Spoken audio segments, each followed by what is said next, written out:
Isang baguhang nurse si Marian na nangangarap para maiahon ang kanyang pamilya sa kahirapan. Ngunit hindi niya akalain na hindi lang sa bahay nila siya makakaranas ng pagsubok, kundi maging sa ospital kung saan siya nagtatrabaho. Sa hindi malamang dahilan, palaging mainit ang ulo sa kanya ng head nurse nilang si Sonia. Hanggang sa nasubok ang kabutihan ni Maria ng isang matandang pulubi ang dumating sa ospital kasama ang apo nitong may malubhang sakit. Tanging si Marian lamang ang nagpakita ng malasakit sa dalawa. Humantong pa sa punto na kahit ang mismong sahod niya ay pinambayad niya sa bayarin ng matandang pulubi sa ospital. Walang kaalam-alam si Marian na ang pagpapakita niya ng kabutihan sa maglolo ang magiging simula ng malalaking pagbabago sa kanyang buhay. Ngunit mananatili ba ang kabutihan sa puso ni Marian sa kabila ng sunod-sunod na dagok sa kanya ng buhay? Masusuklian ba ang pagsasakripisyo niya para sa kanyang pamilya sa kabila ng hindi magandang pagtrato sa kanya ng sarili niyang ina? Kumusta? Ako si Mr. Hope at hayaan niyong handugan ko kayo ng kwentong magbibigay sa inyo ng aral, inspirasyon at pag-asa. Masayang gumising si Maria ng umagang yon dahil ang araw na yon ang unang araw niya sa pagtatrabaho sa isang pribadong ospital sa Calamba, Laguna.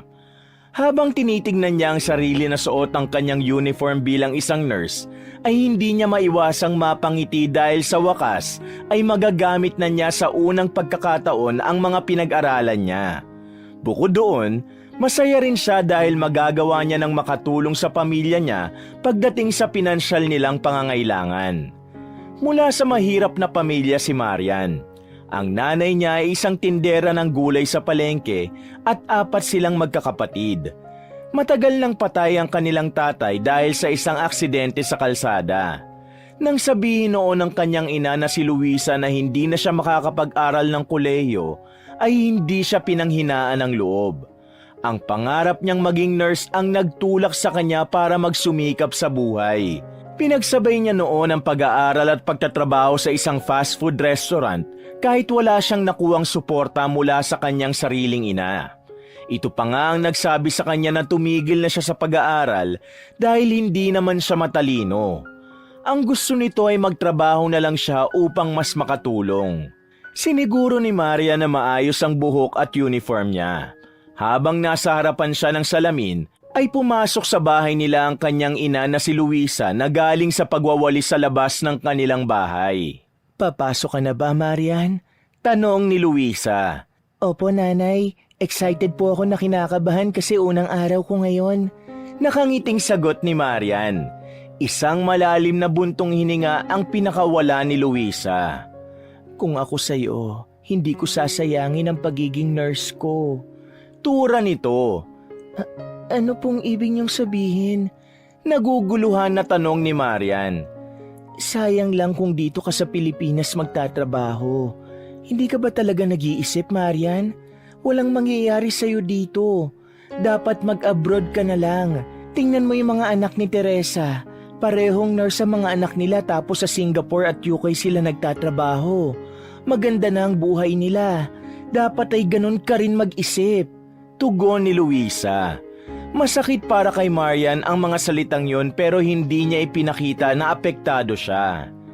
"Hindi ko po kailangan mag-abroad ka agad. Hindi po porket nurse ako kailangan ko nang lumabas ng bansa. Gusto ko po munang magtrabaho dito para sa mga kababayan natin. Hindi po lahat ng bagay nasusukat sa kung gaano kalaki ang sweldo, Nay, o kung saan ka nagtatrabaho." Paliwanag ni Marian na mahinahon ang tono. Ewan ko sa'yo, hindi ka naman magkakaroon ng rebulto kung ganyan ka mag-isip. Kung magtatrabaho ka lang dito, anong mangyayari sa atin? Anong mangyayari sa buhay mo? Mas maganda ang oportunidad sa ibang bansa. Tapos baka dun ka pa makatagpo ng foreigner na mag-aahon sa atin sa hirap. Pagtutol ni Luisa sa sinabi ni Marian. "Kung magtatrabaho man ako sa ibang bansa, hindi po dahil maghahanap ako ng asawa. Hindi ko po yun gusto. Gusto ko pong maglingkod sa mga tao dito sa sariling bansa ko. Saka ako na po pag-iisipan niyang suggestion niyo na mag-abroad ako." Wika ni Marian. "Hay, bahala ka na nga sa buhay mo. Hindi ko talaga alam kung anong klaseng utak meron ka. Naiinis na tura ni Luisa. Hindi na kayang sagutin ni Marian ang nanay niya. Ramdam niyang hindi naman siya nito maiintindihan kahit anong paliwanag ang gawin niya. Tinapos niya na ang usapan nila sa pamamagitan ng pagsabi na kailangan na niyang umalis. Bago umalis si Marian, ay pinuntahan muna niya si Albert sa kwarto nilang magkakapatid. Si Albert ay ang kapatid niya na may sakit sa puso. Pagpasok sa kwarto ni Albert, nakita niya ang kapatid na nakahiga sa kama. Agad itong tumingin kay Marian at ngumiti. Lumapit si Marian sa kapatid at ginawaran nito ng halik sa noo. Albert, magtatrabaho na muna ako ha. Pasensya ka na kung hindi na muna kita mababantayan simula ngayon. Wika ni Marian. Okay lang ate, naiintindihan ko naman. Basta mag-iingat ka palagi ha. Tugon ni Albert sabay ngiti. Huwag ka mag-alala. Mag-iipon ako para mapa-opera na kita. Para makapaglaro ka na sa labas. Pangako ni Marian sa kapatid. Maraming salamat ate. Alagaan mong sarili mo ha. Kung ano man ang desisyon mo, nakasuporta lang ako sa'yo. Sambit ni Albert. Naramdaman ni Marian ang kasiyahan at lakas mula sa mga sinabi ng kanyang kapatid. Binigyan siya nito ng lakas na magpatuloy. Napuno ang puso niya ng pangarap na balang araw ay makakamtan niya ang tagumpay. Hindi lang para sa sarili, kundi para sa kanyang pamilya. Ilang minutong naghintay si Marian sa gilid ng kalsada bago may dumating na jeep na ang biyahe ay dadaan sa ospital kung saan siya nagtatrabaho. Pinara niya yon at agad na sumakay. Pagdating sa ospital ay doon na naramdaman ni Marian ang totoong kaba. Taimtim siyang nagdasal na sana ay maging maayos ang unang araw niya sa trabaho. Habang papasok sa main door ng ospital ay may tumapik sa likod niya. Paglingon niya ay nakita niya si Abigail na isa ring nurse na naging kaibigan niya noong training days nila sa ospital. Abigail, kumusta ka na? Masayang bati ni Marian. Eto, maganda pa rin. Pero wait lang, first day natin today ah. Excited ka na ba? Nakangiting tanong ni Abigail. Excited pero medyo kinakabahan. Sagot ni Marian at nagpatuloy na sila sa paglalakad papasok sa ospital. Normal lang yan. Makikita mo mawawala din ang kaba mo na yan kapag nagtagal. Tura ni Abigail. Sana nga lang magtagal ako rito. Ani Marian. Ang nega mo naman, dapat positive ka palagi mag-isip. Kasi kung puro kanigahan ang iisipin mo, ma-attract mo yan, sige ka. Paalala ni Abigail. Habang naglalakad sila papunta sa locker area, nagkwentuhan sila tungkol sa mga nangyari sa mga nakaraang linggo at kung paano sila naghanda para sa araw na yon. Pagdating nila sa locker area, hindi nila alam na ang head nurse na si Sonia ay nandun at naghihintay na sa kanila. Agad silang nakarinig ng pagsusungit nito. Kayong dalawa, alam nyo ba na kayo na lang ang hinihintay namin dito? Masyado kayong paimportante. Singhal ni Sonia. Si Sonia ay isang babae na matalim kung tumingin. Medyo matangkad at may mahahabang buhok na palaging nakatali ng maayos. Seryoso ito at istrikta. Narinig ni Marian sa mga nurse doon na mahirap pakisamahan si Sonia, kaya dapat daw ay mag-ingat siya rito. Pasensya na po Ma'am Sonia, hindi po kasi namin alam na kakausapin niyo po pala kami ngayong umaga. Paghingi ni Marian ng paumanhin. Hindi nyo ba nabasa ang chat ko sa GC natin? Tanong ni Sonia habang nakataas ang kilay. Hindi po, wala po kasi akong data. Tugon ni Marian. So kasalanan ko na wala kang pang data? Hindi ba dapat pag first day ay punctual kayo? Ganyan ba kayo magtrabaho? Kung ganyan ang attitude nyo, mag-resign na lang kayo para magkaroon ng slot sa mas deserving. Patuloy na singhal ni Sonia. Nagkatinginan sina Marian at Abigail. Humingi na lang sila ulit ng pasensya kay Sonia at umasa na hihinto na ito sa panenermon sa kanila. Nagtungo na sina Marian at Abigail sa hanay ng mga bagong nurse. Maya-maya ay nagsimula ng magsalita si Sonia sa mga dapat at hindi nila dapat gawin. Malakas ang boses nito na nagbigay ng takot kay Marian. Gusto tang uniform mo, Marian. Wala ka bang plancha sa bahay nyo? Tanong nito. Meron po. Pero baka po nagusot lang po itong damit sa pagbiyahe ko kanina. Tugon ni Marian. Private hospital ito kaya ayusin mo ang sarili mo, Marian. First day mo pa lang pero pinapainit mo na agad ang ulo ko. Ayoko nang mauulit ito, ha? I'm warning you. Tura ni Sonia na may kasama pang pagduro. Sorry po, hindi na po mauulit. Nakayukong wika ni Marian. Makalipas ang ilang sandali, ay tumalikod na si Sonia at naglakad palayo. May takot na naramdaman si Marian dahil ramdam niya na kahit noong training nila ay mainit na ang dugo ni Sonia sa kanya. Hindi pwedeng wala itong mapupunang mali sa kanya sa araw-araw. Naramdaman ni Marian ang pagtapik ni Abigail sa balikat niya. Okay lang yan, Marian. Tiisin na lang natin ang drago nating head nurse. Sabi ni Abigail sabay hagikik. Hindi na lang nagsalita si Marian at isang matipid na ngiti ang isinagot niya kay Abigail. Sinabi niya sa kanyang sarili na aayusin niya ang trabaho niya para wala nang mapuna si Sonia sa kanya. Napuno ng pagod ang unang araw ni Marian sa pagtatrabaho sa ospital. Ngunit sa kabila ng lahat ng yon, isang bagay lang ang kanyang iniisip at yon ay ang magsilbi sa mga may sakit na pasyente. Sa ward naka-assign si Marian. Bagamat baguhan, sinisiguro niyang nagagawa niya ng maayos ang kanyang trabaho bilang isang ward nurse. Inasikaso niya ang mga gamot na kailangang ipamahagi sa mga pasyente. Habang binabasa niya ang chart ng isang pasyente na may chronic hypertension, nakita niyang may ilan pang gamot na hindi pa naibibigay dito. Maingat niyang inihanda ang mga yon at tinulungan ng pasyente na makainom ng mga gamot na kailangan nito. Kumusta po ang pakiramdam niyo? Tanong ni Marian sa pasyente matapos makainom ng gamot. Parang nahihilo pa rin ako eh. Tugon ng pasyente. Hayaan niyo po't sasabihin ko yan kay Doc Enriquez para ma-check ulit kayo. Sabi ni Marian sabay ngiti. Kahit pagod na ay hindi kinakalimutan ni Marian ang pagngiti sa mga pasyente. Sunod naman niyang inasikaso ang isang batang may lagnat at ubo. Agad niyang kinuha ang thermometer upang i-check ang temperatura ng bata at ibinigay niya ang mga gamot na kailangan nito. Salamat, Nurse Marian. Sabi ng ina ng bata habang ang mata nito ay puno ng pasasalamat. Sa simpleng pasasalamat ng mga pasyente kay Marian ay gumagaan ang loob niya at tila nababawasan ang kanyang pagod. Maya-maya, habang naglalakad si Marian sa pasilyo, ay nakasalubong niya si Sonia. Bahagya siyang yumukod bilang pagbibigay galang dito. Napahinto siya sa paglalakad nang bigla itong magsalita. Marian, nakita ko ang chart mo. Ang gulo. Hindi ba dapat ay inaayos mo yon? Paano kung may makaligtaan kang pasyente na dapat painumin ng gamot? Mataray na tura ni Sonia. Dapat mas maayos ang mga chart na ito.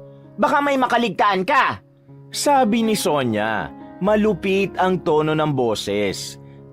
Sorry po, ma'am. Ayusin ko po agad at i-check ko ng maayos. Paghingi na lang ni Marian ng paumanhin. Nagpatuloy si Marian sa kanyang trabaho at hindi na lang niya pinagtuunan ng pansin ang paminsan-minsang pagbulyaw ni Sonia sa kanya. Habang lumilipas ang oras ay tuluyan ang nakaramdam si Marian ng matinding pagod. Ang galaw ng katawan niya ay nagsisimula ng maging mabigat, ngunit hindi pa rin siya humihinto. Bago matapos ang duty ni Marian, nagpunta siya sa isang pasyente sa ICU na isang lalaking na stroke. Sinuri ni Marian ang mga vital signs nito at kinailangan niyang i-adjust ang mga aparatong nakakabit dito. Naramdaman ni Marian ang masakit na likod, ngunit pinilit niyang mag-focus sa ginagawa. Nang magtapos ang shift ni Marian, nakaramdam siya ng isang mabigat na lungkot. Hindi dahil sa pagod, kundi dahil sa mga pasyenteng nakausap niya na kagaya niya ay hikahus din sa buhay. Sa unang araw pa lang ng kanyang trabaho, tila halos lahat ng nakakonfine sa ward ay nalaman na niya ang kwento ng buhay. 2:00 ng hapon nang lumabas si Marian ng ospital. Hindi niya na hinintay si Abigail dahil nagmamadali na siya sa pag-uwi. Sumakay siya ng jeep at nang makababa siya ay naglakad siya papunta sa kanilang bahay. Pagdating niya sa bahay ay nakita niya si Albert na nagbabasa ng aklat. Bukod doon, ay napansin din niya ang nakatambak na mga damit na kailangang labhan. Nang makita siya ni Albert ay agad itong tumayo at sinalubong siya ng mahigpit na yakap. Kumusta ka naman dito, Albert? Tanong ni Marian sa kapatid. Okay lang ate. Nagbabasa ako ng aklat para kapag bumalik na ako sa school, mabilis na ako magbasa. Tura ni Albert. Hayaan mo, kapag naoperahan ka na papasok ka na ulit sa school ha? Wika ni Marian at ginulo niya ang buhok ni Albert. Nagpalit muna ng pambahay na damit si Marian. Kahit pagod sa pagtatrabaho, ay kinuha niya ang mga nakatambak na damit dahil naisipan niya na labahan muna ang mga yon bago siya magpahinga. Ate, lalaban mo na ang mga yan? Tanong ni Albert. Oo, baka magalit pa si nanay kapag nakita niya pa ito rito pag uwi niya. Tugon ni Marian. Pero ate, kita ko sa mukha mo na pagod ka pa eh. Magpahinga ka kaya muna. May pag-aalalang wika ni Albert. Mamaya na lang ako magpapahinga pagkatapos ko nito. Sige na, magbasa ka na ulit dun. Tura ni Marian. Dinala ni Marian ang mga maruruming damit sa likod ng bahay at nagsimula ng maglaba. Pagkatapos ng ilang oras ng paglalaba, natapos na si Marian. Naisampay na rin niya ang mga damit. Nagpunta na siya sa kwarto nilang magkakapatid at humiga na siya. Ipinikit niya ang kanyang mga mata at dahil sa labis na pagod, ay agad siyang nakatulog. Makalipas ang ilang sandali, nagising din kaagad si Marian nang dumating si Luisa. Pagpasok nito sa bahay ay agad niyang narinig ang boses nito na tila galit na galit. Naku, wala talagang awa sa tao ang Mayor Alfredo Cruz na yan. Litanya ni Luisa. Lumabas si Marian ng kwarto niya at nagmano sa kanyang ina. Oh, nandito ka na pala. Tura ni Luisa. Opo, ano po yung sinasabi niyo tungkol kay Mayor Alfredo Cruz? Usisa ni Marian. Paano? Malapit na palang i-demolish ang palengke. Sana ako magtitinda kapag nawala na yun. Galit na tugon ni Luisa. Baka naman po may balak si Mayor sa palengke, Nay. Hayaan niyo po, kapag nakaipon na ako, ipagpapatayo kita ng sarili mong pwesto sa tapat ng bahay para hindi ka na po umaalis. Sabi ni Marian sa ina. Ikaw? Ipagpapatayo ako ng pwesto? Nangangarap ka ba ng gising, Marian? Paano mo magagawa yun? Ang lit-lit ng sahod mo bilang nurse. Tapos magpapagawa ka pa ng pwesto? Huwag mo nga akong patawanin. Singhal ni Luisa. Wala naman po sigurong masama na mag-ipon ako para magkaroon po kayo ng sariling pwesto. Sambit ni Marian. Baka gunaw na ang mundo bago ka pa makapag-ipon. Kung talagang gusto mong tumulong sa pamilya natin, sa ibang bansa ka na lang magtrabaho. Ay nako, nagkaroon nga ako ng anak na nurse pero wala namang utak. Naiiling na wika ni Luisa. Labis na nasaktan si Marian sa mga salitang yon, kaya hindi niya na sinagot pa ang nanay niya.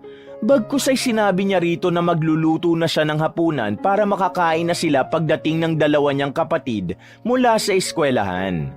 Habang abala si Marian sa pagluluto, iniisip niya ang mga sinabi sa kanya ni Luisa. Hindi niya alam kung gaano katagal ang paghihirap nilang mag-iina. Ngunit ang gusto niya mangyari ay maiahon ng kanilang pamilya mula sa hirap. Sa kabila ng mga pagdududa ng kanyang ina sa kaya niyang gawin, ay nangako siya sa sariling hindi siya bibitaw sa pangarap niyang mapabuti ang kalagayan ng kanyang pamilya. Nang sumunod na araw, habang mag-isa si Marian sa locker area upang kunin ang baon niyang pagkain, ay biglang pumasok si Sonia. Kinabahan siya dahil napansin niya ang matalim nitong tingin sa kanya. Marian, alam mo bang may 2 pasyente na hindi nakainom ng gamot sa tamang oras kahapon sa shift mo? Mataas ang boses na tanong ni Sonia. Ma'am, sa pagkakatanda ko, in-endorse ko na po yan sa kapalit ko na shift. Hindi ko na po kasalanan kung nakalimutan nila. Sagot ni Marian. At talagang nangangatwirang ka pa ha? Kahit anong dahilan mo, responsibilidad mo pa rin yon. Sigaw ni Sonia. Hindi na nagsalita pa si Marian. Pakiramdam niya kasi, kahit anong paliwanag ang gawin niya ay hindi tatanggapin ni Sonia. Kabago-bago mo pa lang pero puro kapalpakan ka na kagad. Patuloy na bulyaw ni Sonia kay Marian. Pasensya na po, hindi na po mauulit. Mapagkumbabang tugon ni Marian. Hindi na talaga dapat maulit. Dahil kapag naulit pa, alam mo na ang mangyayari. Maghanap ka na ng ibang ospital na pagtatrabahuhan mo. Yun ay kung meron pang tatanggap sa kagaya mong nurse. Mariing wika ni Sonia. Halos manliit si Maria ng sandaling yon. Naramdaman niya ang pag-init ng gilid ng kanyang mga mata pero pinigilan niya ang maiyak. Nang umalis na si Sonia ay dun lang pinakawalan ni Marian ang kanyang mga luha. Nanginginig ang buong katawan niya habang kinukuha ang kanyang baon. Sandali siyang huminto upang pakalmahin ang kanyang sarili. Alam ni Maria na bago pa lang siya sa trabaho at marami pang bagay ang kailangan niyang matutunan. Pero hindi niya maalis sa kanyang isipan ang mga salitang binitiwan ni Sonia. Masakit, pero kailangan niyang magpatuloy. Huminga siya ng malalim at tiningnan ang sarili sa salamin sa likod ng pinto ng kanyang locker. Pinunasan niya ang kanyang mga luha at ngumiti. Inisip na lamang niya na lahat ng nangyayaring yon ay pagsubok lamang na normal na nararanasan ng mga taong kagaya niya. Matapos kumalma ni Marian ay lumabas na siya ng locker area habang dala ang kanyang lunchbox. Kinabahan siya na baka kapag nadagdagan ng pagkakamali niya ay mawalan siya ng trabaho. Naglakad siya patungo sa likod ng ospital kung saan naroon ang isang maliit na parke. May mga puno roon, mga upuan at lamesa. Agad niyang nakita si Abigail na nakaupo sa upuan na gawa sa simento. Abala ito sa cellphone nito. Nang makita siya ni Abigail ay ngumiti ito at kumaway. Naglakad ng mabilis si Marian papunta kay Abigail. Umupo siya sa tapat nito. Bakit ang tagal mo? Gutom na kaya ako. Tanong ni Abigail habang inilalabas nito ang baong nitong pagkain. Napagalitan ako ni Ma'am Sonia. May 2 pasyente na hindi nakainom ng gamot sa tamang oras kahit na in-endorse ko na yun sa kapalit ko. Malungkot na sagot ni Marian. Ano? Ikaw talaga ang sinisi niya? Hindi na yun oras ng trabaho mo kaya nga in-endorse mo na, di ba? Naku, target ka talaga ni Ma'am Sonia, Marian. Ingat ka. Nakataas ang kilay na wika ni Abigail. Alam ko naman yan eh. Ang init ng dugo niya sa akin. Hindi ko alam kung bakit. Siguro dahil bago lang ako. Napapailing na wika ni Marian. Hayaan mo na siya. Alam mo naman kapag matandang dalaga, masusungit. Huwag mo na lang siyang pansinin. Ipakita mo na kahit anong pagtataray ang gawin niya sa'yo, hindi ka niya mapapatumba. Payo ni Abigail habang binubuksan ang lunchbox nito. Iniisip ko tuloy kung tama ba ang desisyon ko na maging nurse. Baka kasi hindi talaga ako para sa propesyon na ito. Ang hirap. Alam mo, hindi ko yata kaya magtagal dito. Ang sakit pa sa ulo tapos may mga tao pang tulad ni Ma'am Sonia na hindi ka bibigyan ng pagkakataon na matuto. Paglalabas ng sama ng loob ni Marian. Basta alam mo namang wala kang ginagawang mali, huwag mo intindihin ang sinasabi ni Ma'am Sonia. Pasok sa isang tenga, labas sa kabila. Pero alam mo, hindi naman ako magtatagal sa ospital na ito eh. Nag-iipon lang ako ng experience. Tura ni Abigail.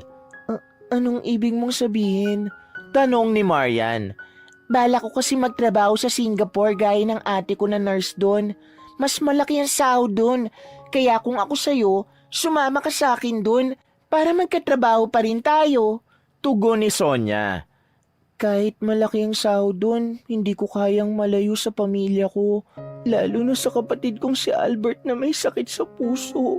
Sa pagkakataon na yon ay hindi napigilan ni Marian ang mapaluha. Gets naman kita, pero minsan kasi kailangan natin mag-sacrifice para sa pamilya. Pero kung choice mo naman na dito magtrabaho, go lang. Paliwanag ni Abigail. Ngumiti si Marian ng kaunti. Sa mga sandaling yon, napansin niyang nakikinig si Abigail at hindi siya hinuhusgahan. Puno ito ng pangunawa. At kahit papaano, naramdaman niyang medyo gumaan ang pakiramdam niya. Matapos ang ilang sandali, nagsimula na silang mag-usap tungkol sa ibang bagay.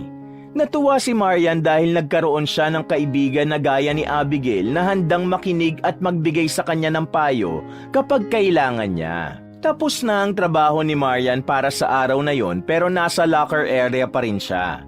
Hindi pa siya makaalis dahil hindi pa dumadating ang kapalitan niya. Sa bawat nurse na pumapasok sa locker area, umaasa siyang yun na ang kapalitan niya pero palagi siyang bigo. Maya-maya'y pumasok si Abigail at may pagtataka sa mukha nito nang lumapit ito sa kanya. Oh, Marian, bakit hindi ka pa lumalabas? Kanina pa kita hinihintay. Tanong ni Abigail. Wala pa yung kapalitan ko eh. Sana nga dumating na siya para makauwi na ako. Sagot ni Marian habang ang tinig ay may bahid ng pagkadismaya. Pumasok si Sonia na may seryosong muka at mabilis na naglakad papunta sa kanila. Marian, kailangan mo mag-OT ngayon. Bungad ni Sonia. Nagulat si Marian sa narinig. At isang mabilis na tingin ang itinapon niya kay Abigail bago muling bumaling kay Sonia. Pero ma'am, tapos na ang shift ko at hindi ko po kayang mag-OT. May kapatid po akong may sakit kaya kailangan ko pong umuwi na ngayon. Tura ni Marian. Mas maraming may sakit dito sa ospital, Marian. Hindi ka pwedeng tumanggi kapag pinag-OT ka. Sambit ni Sonia. Sa pagkakataon na yon ay hindi na napigilan ni Abigail ang makisali sa usapan. Ma'am, ako na lang po mag-OT. Pauwiin niyo na lang po si Marian. Malumanay na wika ni Abigail. Lumingon si Sonia kay Abigail. Huwag kang makialam, Abigail. Tapos na ang shift mo kaya umuwi ka na. Hindi ka na kailangan dito. Matigas na sagot ni Sonia. Okay lang, Abi. Umuwi ka na. Mag-OT na lang ako. Isang pilit ng ngiti ang pinakawala ni Marian. Wala nang nagawa si Abigail kundi ang umalis. Habang si Marian ay walang nagawa kundi ang sundin ang gusto ni Sonia. Inisip na lang ni Marian na mas malaki ang sasahurin niya dahil sa nag-overtime siya. Malaking tulong na rin yun sa panggastos nila sa mga susunod na araw. Naging abala na siya sa mga pasyente na dapat niyang asikasuhin at hindi niya na namalayan ang paglipas ng oras. Habang naglalakad si Marian sa may entrance ng ospital, ay nakita niyang isang matandang lalaki. Marumi yun at sira-sira ang damit. Meron yung makapal na balbas at bigote at bahagyang natatakpan ng suot nitong bucket hat ang mata nito. May kargang batang lalaki ang matanda. Ang batang yon ay nanginginig at may mga pantal sa katawan. Nakita ni Marian ang desperasyon sa matandang lalaki na may tumulong rito, pero lahat ng nurse na dumaraan ay hindi ito pinapansin. Naawa siya sa matandang lalaki lalo na sa bata. Naisip niya na maaaring may dengue ang bata at kung hindi maaagapan ay maaari yung magdulot ng komplikasyon. Hindi na siya nagdalawang isip. Mabilis niyang nilapitan ang dalawa. Ano pong nangyayari sa bata? Tanong ni Marian. Hindi ko po alam, ma'am. Ang taas-taas ang lagnat niya at may mga pantal siya sa buong katawan. Nanginginig ang boses na sagot ng matanda. Luminga si Marian upang maghanap ng ibang nurse na maaaring mag-assist sa bata. Bawat nurse na nakita niya ay tinawag niya pero kahit isa ay walang lumapit sa kanila. Nagdesisyon si Marian na siya na lang ang kumilos. Nagmamadali siyang kumuha ng stretcher at siya na rin ang bumuhat sa bata para ihigayon sa stretcher. Pinagtulungan nila ng matandang lalaki na itulak ang stretcher patungo sa emergency room. Ngunit bago pa sila makarating doon, ay nakasalubong nila si Sonia. Humarang ito sa kanila at tumaas ang kilay. Anong ginagawa mo, Marian? Bakit nagpapasok ka rito ng pulubi? Hindi ka ba nag-iisip? Baka kung ano pang sakit ang dala ng mga yan at makahawa sa ibang pasyente rito. Pabulyaw nitong tanong. Ma'am Sonia, kailangan pong makonfine agad nitong bata. Sa tingin ko ay meron siyang dengue. Nababahalang tugon ni Marian. Talagang hindi ka nag-iisip ano? Sa tingin mo ba'y may pambabayad ang mga yan dito? Tanong ni Sonia. Ma'am, hindi po itong oras para mag-isip ng tungkol sa pera. Kailangan po ng bata ng agarang paggagamot. Baka po kung ano ang mangyari sa kanya. Halos maiyak na si Marian ng sandaling yon. Anong tingin mo sa ospital na ito? Charity? Doon sila sa public hospital. Pagtataboy ni Sonia. Muling tiningnan ni Marian ang matandang lalaki. Nagulat siya nang bigla itong lumuhod sa harapan ni Sonia. Nagmakaawa ito na tulungan ng apo nito. Anito, Kahit ang paglilinis na lang sa ospital ang kabayaran ay gagawin nito. Ngunit nanatiling matigas si Sonia. Pilit pa rin itong ipinagtatabuyan ang maglolo habang baka sa mukha nito ang pandidiri. Hindi na nakayanan ni Maria ng eksenang yon, kaya isang ideya ang pumasok sa kanyang isip. Ma'am, ako na po magbabayad sa bills ng bata. Wika ni Marian. Nanlaki ang mga mata ni Sonia sa sinabing yun ni Marian. Anong sinabi mo? Ikaw ang magbabayad? Nagpapatawa ka ba? Tanong nito. Hindi po ako nagbibiro. Kailangan po maagapan ng bata. Kahit ibawas nyo na lang po sa sahod ko, wala pong problema sa akin. Desididong tugon ni Marian.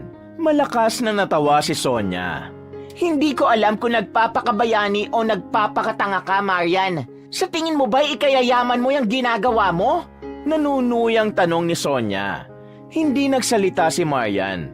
Wala na siyang ibang nasa isip kundi ang kalagayan ng bata. Naniniwala siya na kahit mahirap siya ay hindi yun hadlang upang tumulong siya sa mas nangangailangan. Isang malalim na paghinga ang pinakawala ni Sonia. Okay, kung yan ang gusto mong gawin, hindi na kita pipigilan. Lahat ng magagastos ng bata na yan sa ospital na ito ay ibabawa sa bawat sahod mo. Tura ni Sonia. Maraming salamat po, Ma'am Sonia. Bahagya pang yumukod si Marian. Sige na, gawin mo na ang dapat mong gawin sa batang yan. At palabasin mo matandang lalaking yan. Bumabaho dito sa loob ng ospital. Inirapan sila ni Sonia bago ito naglakad palayo. Nagpatuloy na si Marian papunta sa emergency room. Sa pagkakataong yon, ay nais niyang patunayan sa sarili na hindi lang siya isang simpleng nurse na nagliligtas ng buhay, kundi isang tao na may malasakit at handang magsakripisyo para sa ibang tao, kahit siya mismo ay may sariling problema at pinagdadaanan sa buhay.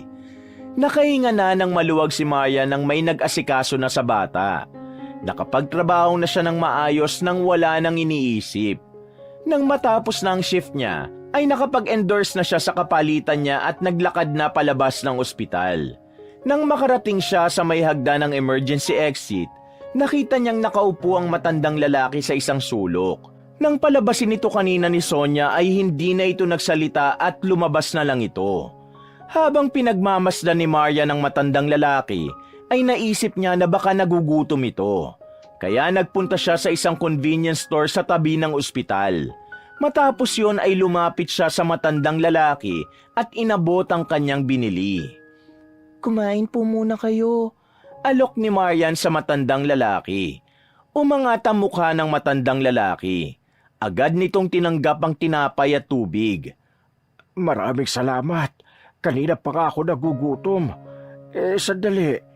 Hindi ba ikaw yung nurse na tumulong sa amin ng apo ko? Tanong nito. Tumango si Marian at ngumiti ng kaunti. Oo, ako nga po. Tugon niya. Pasensya ka na nga pala kanina ha. Hindi na ako nakapagpasalamat sa sobrang pagkataranta ko eh. Maraming salamat. Bihira ang kagaya mo, Ineng. Tura ng matandang lalaki. Wala pong problema. Naiintindihan ko po kayo. Ang importante, nakakonfine na ang apo nyo. Tugon ni Marian at umupo siya sa tabi ng matandang lalaki. Nako, huwag ka tumabi sa akin. Mabaho at marumi ako. Umusog ang matandang lalaki palayo kay Marian. Huwag po kayong mag-alala. Hindi po ako maselan. Pasensya na rin po pala kayo kung hindi kayo agad na asikaso kanina. May sinusunod po kasi kaming rules dito na dapat ay makapag-down muna. Sabi ni Marian. Naiintindihan ko. Talagang nagbaka sakali lang ako rito kasi natakot ako para sa buhay ng aking apo na si Ismail eh. Siya na lang kasi ang kasama ko sa buhay. Isang malalim na paghinga ang pinakawala ng matandang lalaki, saka ito kumagat sa tinapay. Isang mahabang katahimikan ang namagitan kina Marian at sa matandang lalaki. Hindi alam ni Marian pero nais pa niyang manatili muna roon kahit ilang minuto pa. Makalipas ang ilang sandali, ay muling nagsalita ang matandang lalaki. Ano palang sakit ng apo ko? Tanong ng matandang lalaki. Sa ngayon, hindi pa po kami sigurado eh. Bukas pa po malalaman. Hayaan niyo po, sasabihan ko po kayo agad bukas. Pero wag na po kayong mag-alala kasi stable na ang lagay niya. Sagot ni Marian. Masyado na pong late. Pwede na po kayong umuwi muna.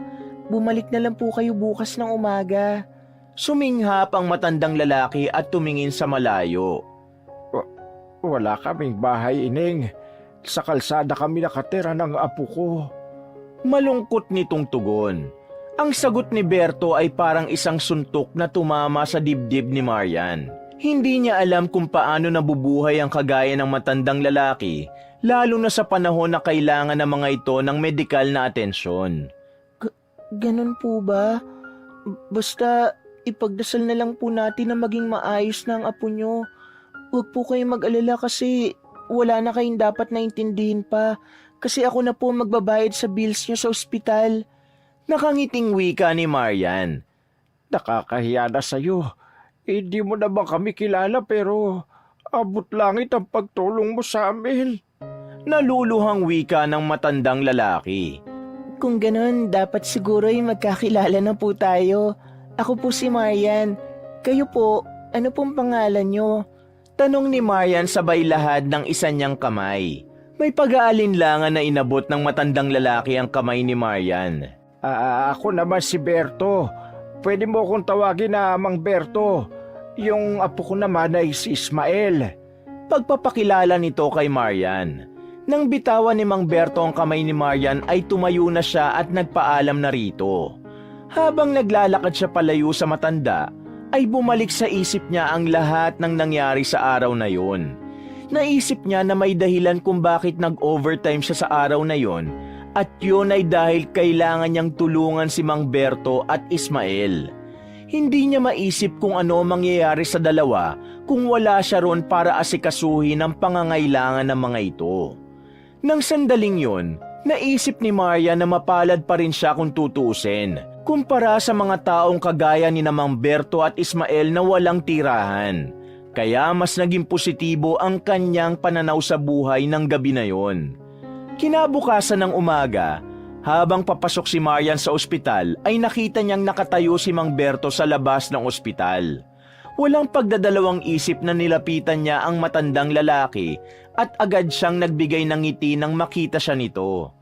Magandang umaga po, Mang Berto. Kumusta po kayo? Tanong ni Marian. Gumanti ng ngiti si Mang Berto. Maayos naman ako, Ining. Kaya lang nagkaalala ako sa aking apo. Hindi ko alam kung kumusta na siya. Malungkot na wika ng matandang lalaki. Kung gusto niyo po, pumasok po kayo sa ospital para makita niyo si Ismael. Tura ni Marian. Pwede ba ako pumasok sa loob? Baka makita na naman ako nung masungit na nurse. Palabasin na naman ako. May pag-aalinlangan na wika ni Mang Berto. Pwede po kayong pumasok kasi may pasyente po kayo na kamag-anak sa loob. Tara na po, sumabay na po kayo sa akin. Anyaya ni Marian. Salamat, Marian ha. Napakabait mo talaga. Tura ni Mang Berto sabay ngiti. Magkasabay na naglakad sina Marian at Mang Berto papasok sa ospital. Nang malapit na sila sa entrance, ay nakasalubong nila si Sonia. Huminto ito at agad na nagtaas ng isang kilay. Marian, ano na naman to? Bakit kasama mo na naman ang matandang pulubi na yan? Singhal ni Sonia. Gusto lang po niyang makita ang apo niya, yung batang na-confine po kagabi. Sagot ni Marian. Hindi pwede. Hindi pwedeng pumasok ang mga pulubi dito. Tanggi ni Sonia. Pero apo po niyang bibisitahin niya sa loob, ma'am. Tura ni Marian. Kahit na, wala akong pakialam. Marian, kung gusto mo magtagal pa sa ospital na to, matuto kang sumunod sa mas nakakataas sa'yo. Mataray na wika ni Sonia. Magsasalita pa sana si Marian pero naramdaman niya ang kamay ni Mang Berto sa braso niya. Nang tumingin siya rito ay umiling ito at matipid ng umiti. Ayos lang, Ineng. Huwag na nating ipilit ang hindi pwede. Hindi na lang ako papasok kesa mapagalitan ka pa. Mahinahong wika ni Mang Berto. Sigurado po ba kayo? Tanong ni Marian. Sigurado ako. Dito na lang ako sa labas. Tugon ng matandang lalaki. Kung ganun po, ako na lang po ang titingin sa apo nyo. Kapag po nagkaroon ako ng oras, lalabas ako para balitaan kayo. Ani Marian. Labis na nagpasalamat si Mang Berto kay Marian. Matapos yun ay tumalikod na ito at naglakad palayo. Nilagpasan ni Marian si Sonia at diretsyong nagtungo sa locker area upang ilagay doon ang mga gamit niya. Nasaktan si Marian para kay Mang Berto.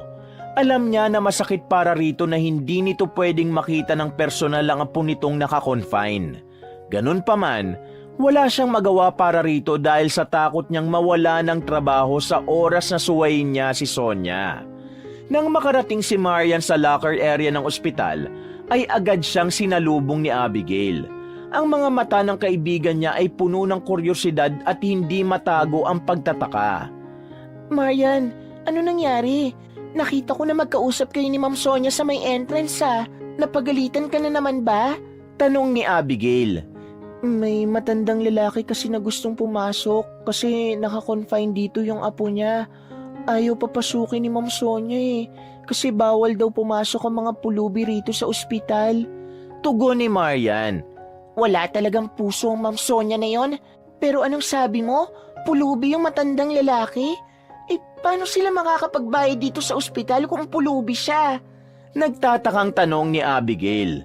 Ayaw nga sanang tanggapin ni Ma'am Sonia kagabi yung bata kasi walang pambayad. Naawa ko. Kaya ang sabi ko, ibawas na lang sa sahod ko yung magiging bill nila dito sa ospital. Tugon ni Marian. Nanlaki ang mga mata ni Abigail. Ano? Bakit mo ginawa yun? Paano ka na niyan sa sahod? Unti-unti lang naman ang pagbawas sa sahod ko. Paliwanag ni Marian. Kahit na. Ang liit na nga lang ng sahod natin tapos mababawasan pa. Ikaw talagang iniisip mo pang ibang tao kaysa sa sarili mo. Napapailing na wika ni Abigail. Hayaan mo na. Ang importante, na-confine na yung bata. Kawawa naman Nakangiting wika ni Marian. Hay nako, iba ka talaga Marian. Dapat sa'yo pinapatayuan ng rebulto Pabirong sabi ni Abigail. Bahagyang natawa si Marian sa sinabi ng kanyang kaibigan. Pero para sa kanya ay hindi siya nagsisisi sa kanyang ginawa dahil isang buhay ang kanyang nailigtas at kahit malaki ang mawawala sa sahod niya, alam niyang maibabalik pa ang pera. Ngunit ang buhay ng tao ay isa lang at kapag nawala ay hindi na maibabalik pa. Nagsimula na ang pagtatrabaho ni Marian at nagtungo na siya sa ward para painumin ng mga gamot ang ilang pasyenteng naroon. Napangiti siya nang nakita niya ang apo ni Mang Berto na si Ismael. Lumapit siya sa bata at chinek niya ang nakakabit na dextrose dito. Kumusta ka na, Ismael? Tanong ni Marian habang inaabot kay Ismael ang gamot nito at isang baso ng tubig. Medyo nilalamig po ako, ate. Sagot ni Ismael sa mahinang boses. Basta uminom ka lang palagi ng gamot ha. Saka kailangan mo magpahinga para gumaling ka na. Tura ni Marian. Oo nga pala, nasa labas ang lolo mo. Ang sabi niya, kumustahin kita para sa kanya. Bakit po hindi po siya pumunta rito sa loob para makita po niya ako? Tanong ni Ismael. Natigilan si Marian dahil hindi niya alam kung paano niya ipaliliwanag sa bata ang totoong nangyari. Kaya mas pinili niya na wag sabihin dito ang totoo. May mga kailangan kasing asikasuhin ng lolo mo. Pero wag kang mag-alala kasi dadalawin ka rin niya rito kapag tapos na siya sa mga ginagawa niya. Sagot ni Marian. Pero gusto ko po siyang makasama. Sabi ni Ismael. Alam ko, Ismael. Kaya nga magpagaling ka para makasama mo na siya. Tura ni Marian. Matapos yun ay nagpaalam na si Marian kay Ismael. Habang naglalakad palabas ng ward, ramdam ni Marian ang saya sa puso niya. Hindi siya nakaramdam ng pagod ng sandaling yun. Doon niya napatunayan na ang masarap na pakiramdam sa tuwing tumutulong sa nangangailangan ay tunay na hindi matutumbasan ng kahit gaano kalaking salapi. Paglabas ni Marian mula sa ward, natigilan siya nang makita si Sonyang nakatayo sa may tabi ng pinto. Nakahalukip-kip yun at walang ekspresyon ng mukha. Alanganing initian ni Marian ng head nurse at maglalakad na sana siya paalis, pero bigla siya nitong hinawakan ng mariin sa braso. Bakit po, ma'am? Tanong ni Marian. Ang tagal mo sa ward. Hindi mo ba naiintindihan na bawat segundo sa loob ng ospital na ito ay ginto? Nakita kita na nakikipag-usap ng matagal dun sa apo ng pulubi. Hindi mo dapat sinasayang ang oras mo sa mga bagay na wala namang kinalaman sa trabaho mo. Singhal ni Sonia. Kasi po si Ismael, hinahanap po niya ang lolo niya. Pinagaan ko lang po ang pakiramdam ng bata. Paliwanag ni Marian. Hindi kasama sa trabaho mo makipag-usap sa mga pasyenteng kagaya ng batang yon. Kung gusto mo magpasaya ng mga bata, mag-clown ka! Mataray na wika ni Sonia. Napalunok si Marian at hindi niya alam kung paano ipaliliwanag ang sarili. Alam niyang walang masama sa ginawa niya. Ngunit alam niya rin na sa mata ni Sonia ay wala siyang ginagawang tama. Ma'am, kawawa naman po kasi yung bata. Hindi niyo naman po kasi pinapapasok dito ang lolo niya. Patuloy na katwira ni Marian. Ma'am Sonia, hindi ko po sinasadya na magtagal. Pero yung bata kasi... Enough! Talagang habi mo magsagot-sagot sa akin, oh! Sa ginagawa mong yan, siguradong hindi ka magtatagal sa ospital na ito. May halong pagbabanta na wika ni Sonia. Matapos marinig ang mga banta ni Sonia ay naglakad na ito palayo. Habang si Marian ay hindi makaalis sa kanyang kinatatayuan dahil sa takot na baka bigla na lang siyang alisin ni Sonia sa ospital na yon. Ganun pa man, hindi kayang tiisin ni Marian si Ismael at Mang Berto. Araw-araw ay hindi pwedeng lumipas ang isang buong shift ni Marian na hindi niya kinukumusta si Ismael para makita niya kung may pagbabago sa kondisyon ng bata. Habang lumilipas ang mga araw, unti-unti niyang nakita ang pagbalik ng sigla ni Ismael. Ang mga pantal sa katawan ng bata ay unti-unting nawawala at ang kanyang katawan ay hindi na kasing init tulad nung una. Ang maliliit na ngiti ni Ismael ay nagsimula ng magbigay ng liwanag sa bawat araw ni Marian. Hindi rin kinalimutan ni Marian na palaging balitaan si Mang Berto sa nangyayari sa apo nito sa loob ng ospital. Para sa kanya, sapat na ang pasasalamat ng maglolo bilang kabayaran sa ginagawa niya para sa mga ito. Sa tuwing magsasabi si Marian ng magandang balita kay Mang Berto, ay ramdam na ramdam niya ang kaligayahan nito. Makalipas ang isang linggo, ay tuluyan ng bumuti ang kalagayan ni Ismael. Sa araw din na yon ay maaari nang makalabas ng ospital si Ismael. Nang ma-discharge na ito ay si Marian ang siyang naghatid kay Ismael palabas ng ospital. Ramdam niya ang labis na kasiyahan ni Ismael dahil makakasama na ulit nito ang lolo niya. Sa labas ng ospital ay agad nilang nakita si Mang Berto. Agad na sinugod ng matanda ang apo nito ng mahigpit na yakap habang si Marian ay masayang pinanonood ang dalawa. Ismael, apo ko, salamat sa Diyos at nakalabas ka na. Masayang wika ni Mang Berto. Lumapit si Marian sa dalawa.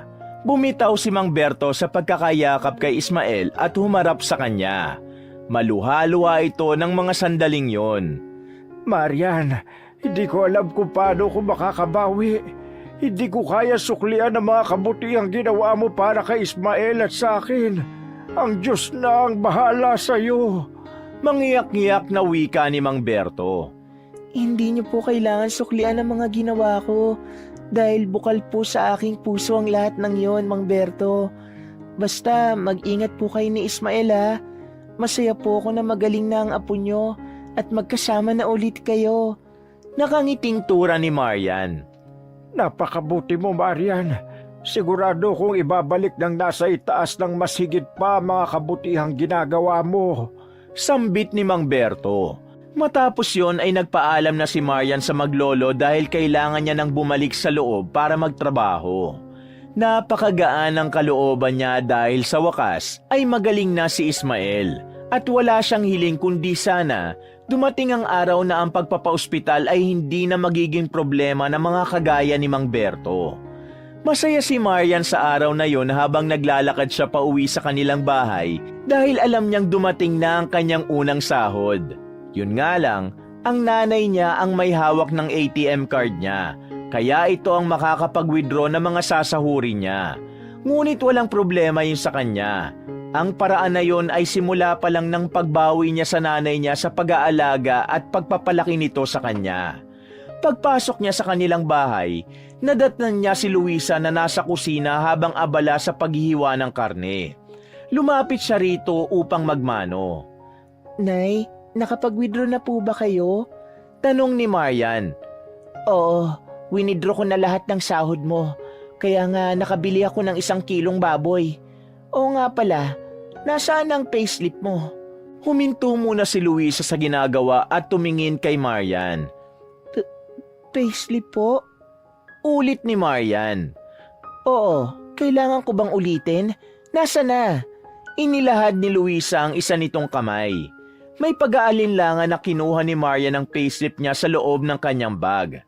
Nang iabot niya yun kay Luisa, ay agad nito yung tinignan. Kinabahan si Marian dahil alam niyang makikita roon ng nanay niya ang malaking kalta sa sahod niya dahil sa pagbabayad niya sa bill ni Ismael sa ospital. Marian, bakit ganito? Ang liit nang natira sa sahod mo. Ano itong malaking bawas? Tanong ni Luisa habang nakakunot ang noo. Nanlamig ng gusto si Marian. Hindi siya nakapagsalita dahil hindi niya alam kung paano magpapaliwanag. Hoy, sumagot ka! Ano itong malaking bawas na ito? Para saan to? Mataas ang boses na tanong ni Luisa. Nanay, kasi... Huminga muna ng malalim si Marian bago nagpatuloy sa pagsasalita. May isang bata po kasi sa ospital na dengue.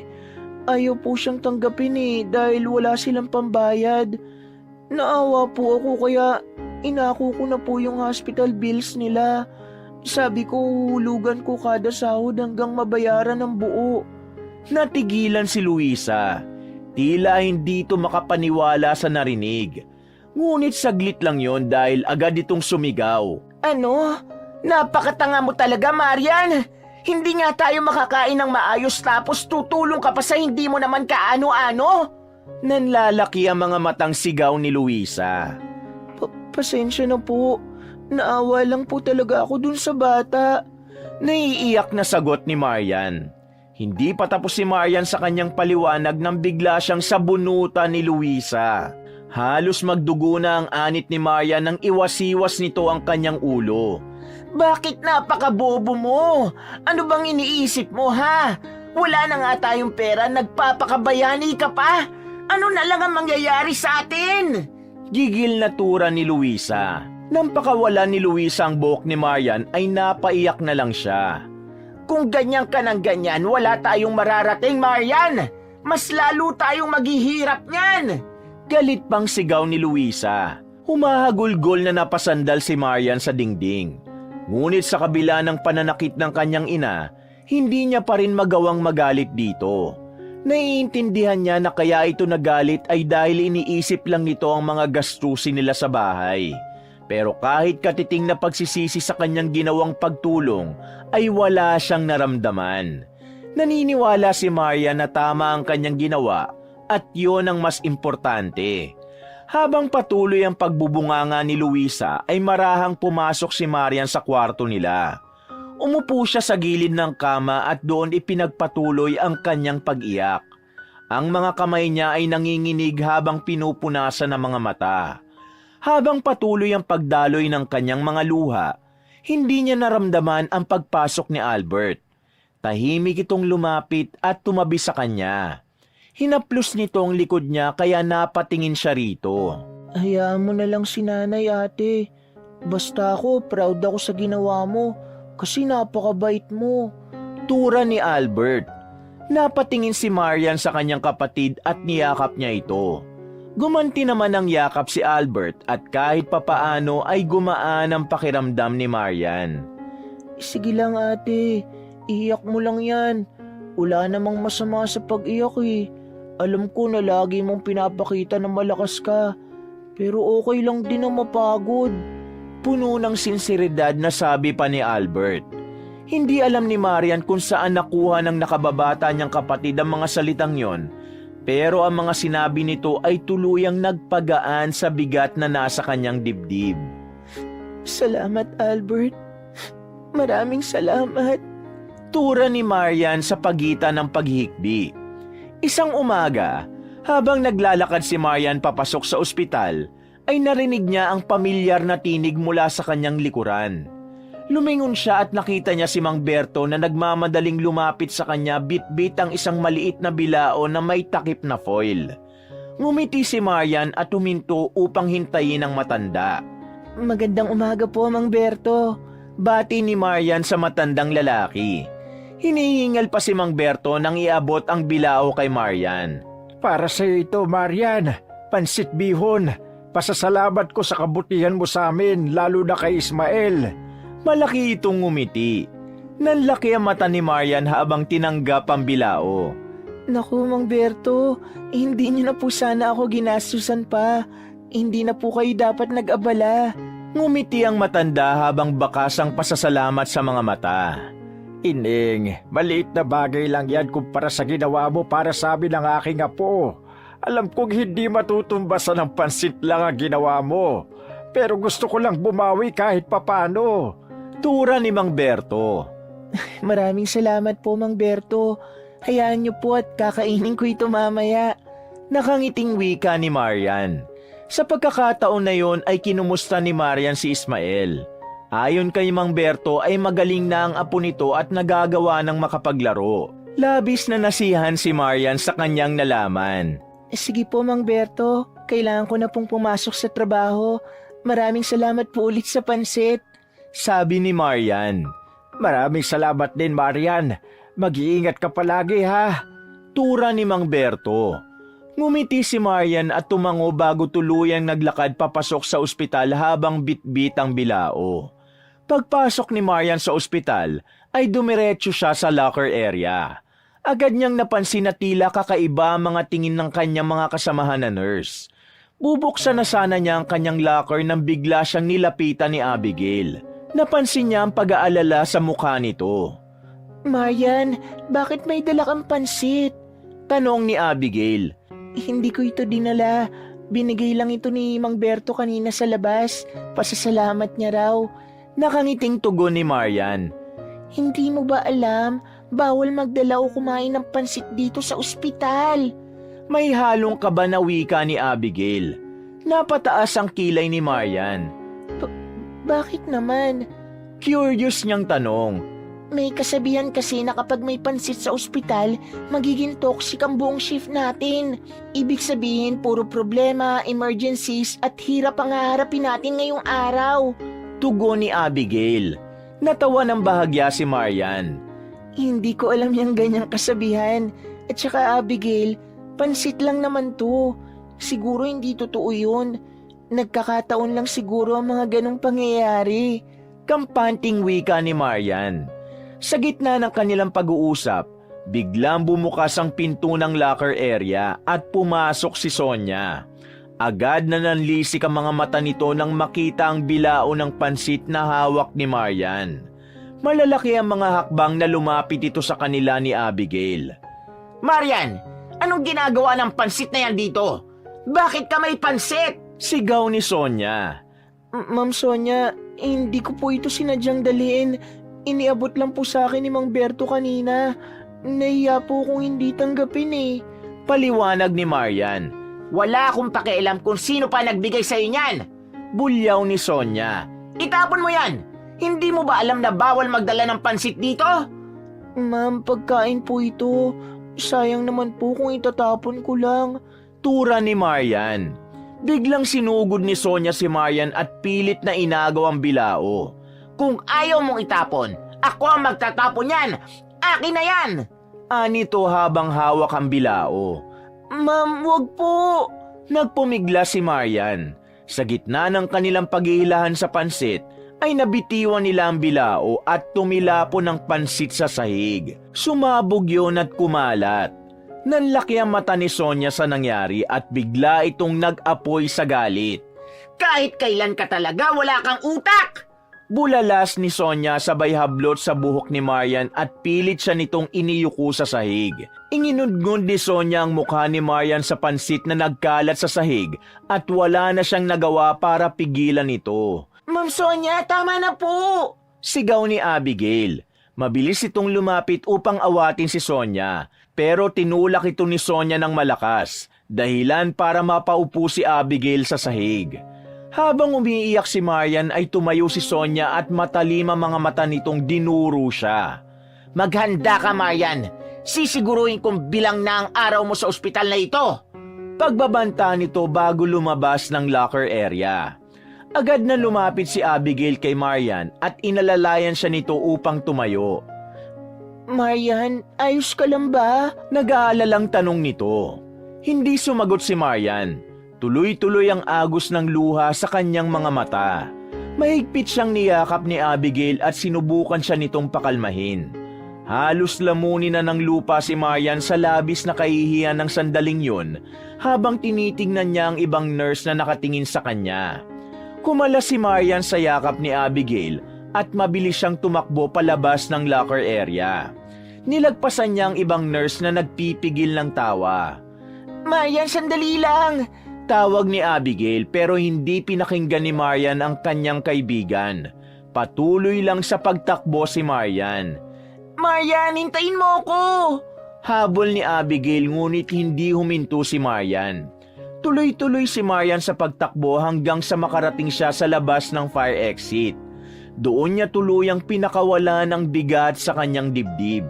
Kumawala mula sa kanyang malalakas na hagulgol habang walang patid pa rin ang kanyang luha. Ilang sandali lang ay dumating na si Abigail. Lumapit ito at hinaplos ang likod ni Marian. Marian, tahan na. Pabulong na wika ni Abigail. Patuloy ang pag-iyak ni Marian at halos hindi na siya makapagsalita. Bakit? Bakit ganun na lang siya magalit sa akin? Ano bang kasalanan ko sa kanya? Himutok niya. Hindi ko rin alam, Marian. Pero hindi mo deserve ang ganito. Hindi tama ang ginagawa niya sa'yo. Tura ni Abigail. Huminga ng malalim si Marian. Ngunit hindi tumigil ang kanyang paghikbi. Hirap na nga ako sa bahay, Abigail. Hindi ba pwedeng kahit dito sa trabaho? Kahit dito lang maayos ang lahat. Bakit kahit saan ako pumunta, puro paghihirap ang nararanasan ko? Ano bang malaking kasalanan ang nagawa ko at pinarurusaan ako ng Diyos? Sa pagkakataon na yon ay hindi na napigilan ni Marian ang maghinanakit. Marian, naiintindihan kita. Pero alam mo, hindi ka nag-iisa. Nandito ako. Kahit anong mangyari, kakampi mo ko. Kung pwede nga lang sa bunutan ng Sonia na yun, ginawa ko na. Sambit ni Abigail na may kasamang inis sa huling pangungusap na binitiwan nito. Nag-angat ng tingin si Marian kay Abigail. Hindi ko na kaya, Abigail. Parang gusto ko na lang sumuko. Nangihina niyang wika. Huwag, Marian. Huwag kang sumuko. Hindi ang kagaya ni Sonia magpapatumba sa'yo. Tandaan mo, hindi man nila makita ngayon, pero may dahilan kung bakit nandito ka. Pagpapalakas ni Abigail sa loob niya. Unti-unting kumalma ang pag-iyak ni Marian. Bagamat nananatiling namumugto ang kanya mga mata, mahina siyang tumango at pilit hinanap ang lakas mula sa mga salitang binitiwan ni Abigail. Tama ka, Abigail. Pagsubok lang ito. Hindi ako dapat sumuko. Kapag sumuko ako, hindi lang ako maapektuhan kundi pati na ang mga pangarap ko para sa sarili ko at sa pamilya ko. Kahit nangihina pa rin ay pilit pa rin nagpakatatag si Marian. Ayan, ganyan nga. Laban lang sa life. Masayang sabi ni Abigail. Isang tipid ng ngiti ang pinakawalan ni Marian bago sila sabay na pumasok muli sa ospital. Dala ang bahagyang kaginawahan na kahit papaano ay may nagmamalasakit pa rin sa kanya sa katauhan ni Abigail. Sa mga sumunod na araw, nagbago na ang kilos ni Marian sa ospital. Sa halip na makipagtalo o magpaliwanag, natutunan niyang manahimik na lamang sa tuwing pinupuna siya ni Sonia. Hindi na siya tumitingin ng diretso sa head nurse nila at palagi siya nagmamadali sa tuwing makakasalubong niya ito. Sa kabila ng maayos na performance niya bilang bagong nurse, laging may nakikitang mali si Sonia sa kanya. Isang maliit na pagkakamali sa chart o di kaya'y pag-aayos niya sa kama ng pasyente ay ginagawa nitong malaking issue. Kahit malinaw na wala siyang ginagawang mali, wala siyang magawa kundi magbaba ng tingin habang pinapagalitan siya ni Sonia sa harap ng ibang staff. Kahit masakit, pinalalampas na lamang ni Marian ang bawat insulto at bulyaw ni Sonia. Pinanghahawakan niya ang kanyang dahilan kung bakit siya naroon. Ang makapagbigay ng suporta sa kanyang pamilya at mabayaran ang utang niya sa ospital para sa batang tinulungan niya. Sa bawat araw na lumilipas, tinuturuan niya ang sarili na maging matatag kahit pa sa likod ng bawat ngiti niya ay may nakatagong pagod at kirot. Sa gitna ng lahat ng iyon, nanatili siyang maingat sa kanyang trabaho. Siniguro niyang maayos ang lahat para walang dahilan si Sonia na pagalitan siya. Ngunit sa likod ng kanyang pagsusumikap, hindi maiwasan ni Maria na magtanong sa sarili kung hanggang kailan niya kayang tiisin ang ganoong sitwasyon. Isang araw sa ospital, pagkatapos ng shift ni Marian ay nagtipon ng mga nurse sa locker area. Makalipas ang ilang sandali, ay pumasok na roon si Sonia na nakataas ang noo. Tumayo ito sa harapan nilang lahat at sandali nitong tiningnan ng matalim si Marian. Napayuko na lang siya dahil hindi niya kayang salubungin ang tingin ng kanilang head nurse na palagi siyang pinag-iinitan. May kailangan akong sabihin sa inyo. Hindi muna kayo makakauwi kahit tapos na ang shift nyo dahil darating ang ating mayor na si Mayor Alfredo Cruz. Magkakaroon tayo ng pag-uusap sa meeting room. Lahat kayo ay dapat na naroon at ayoko may magdadahilan na naman ng kung ano-ano. Tura ni Sonia sa tono na puno ng otoridad. Tahimik silang nakinig kay Sonia. Walang naglakas ng loob na umapila lalo na't alam nilang lahat kung ano ang kayang gawin ni Sonia sa kukontra sa gusto nito. At gusto ko lang linawin, ayoko ng kapalpakan sa araw na ito. Ayoko magkaaberya sa pagdating ng mayor. Nang sabihin niyo ni Sonia ay nakatingin ito kay Marian kaya ramdam ni Marian na siya ang pinariringgan nito. Matapos yon ay naglakad na silang lahat papunta sa meeting room. Magkasabay na naglalakad sina Marian at Abigail. Nasa hulihan sila ng iba pang mga nurse. Marian, nakita mo na ba si Mayor Alfredo ng personal? Pabulong na tanong ni Abigail. Hindi pa nga eh. Puro sa pictures lang. Madalas ko siyang makita sa mga poster sa labas, lalo na nung kampanya. Sagot ni Marian. Nang makarating sila sa meeting room, ay umupo na sila sa nakahanay na monoblock chair. Hindi nagtagal ay pumasok na si Mayor Alfredo. Matanda na ito na may makapal na puting buhok at mahahabang pilikmata. Bagamat may katandaan na ito ay maganda pa rin ang tindig nito. Nakasuot ito ng barong Tagalog. Agad namang sinalubong ni Sonia ang mayor. Napakalaki ng ngiti ni Sonia na hindi nila nakikita rito sa mga normal na araw. Mayor Alfredo Cruz, Head Nurse Sonia po, kami po ay nagpapasalamat sa inyong pagbisita. Magiliw na pagpapakilala ni Sonia.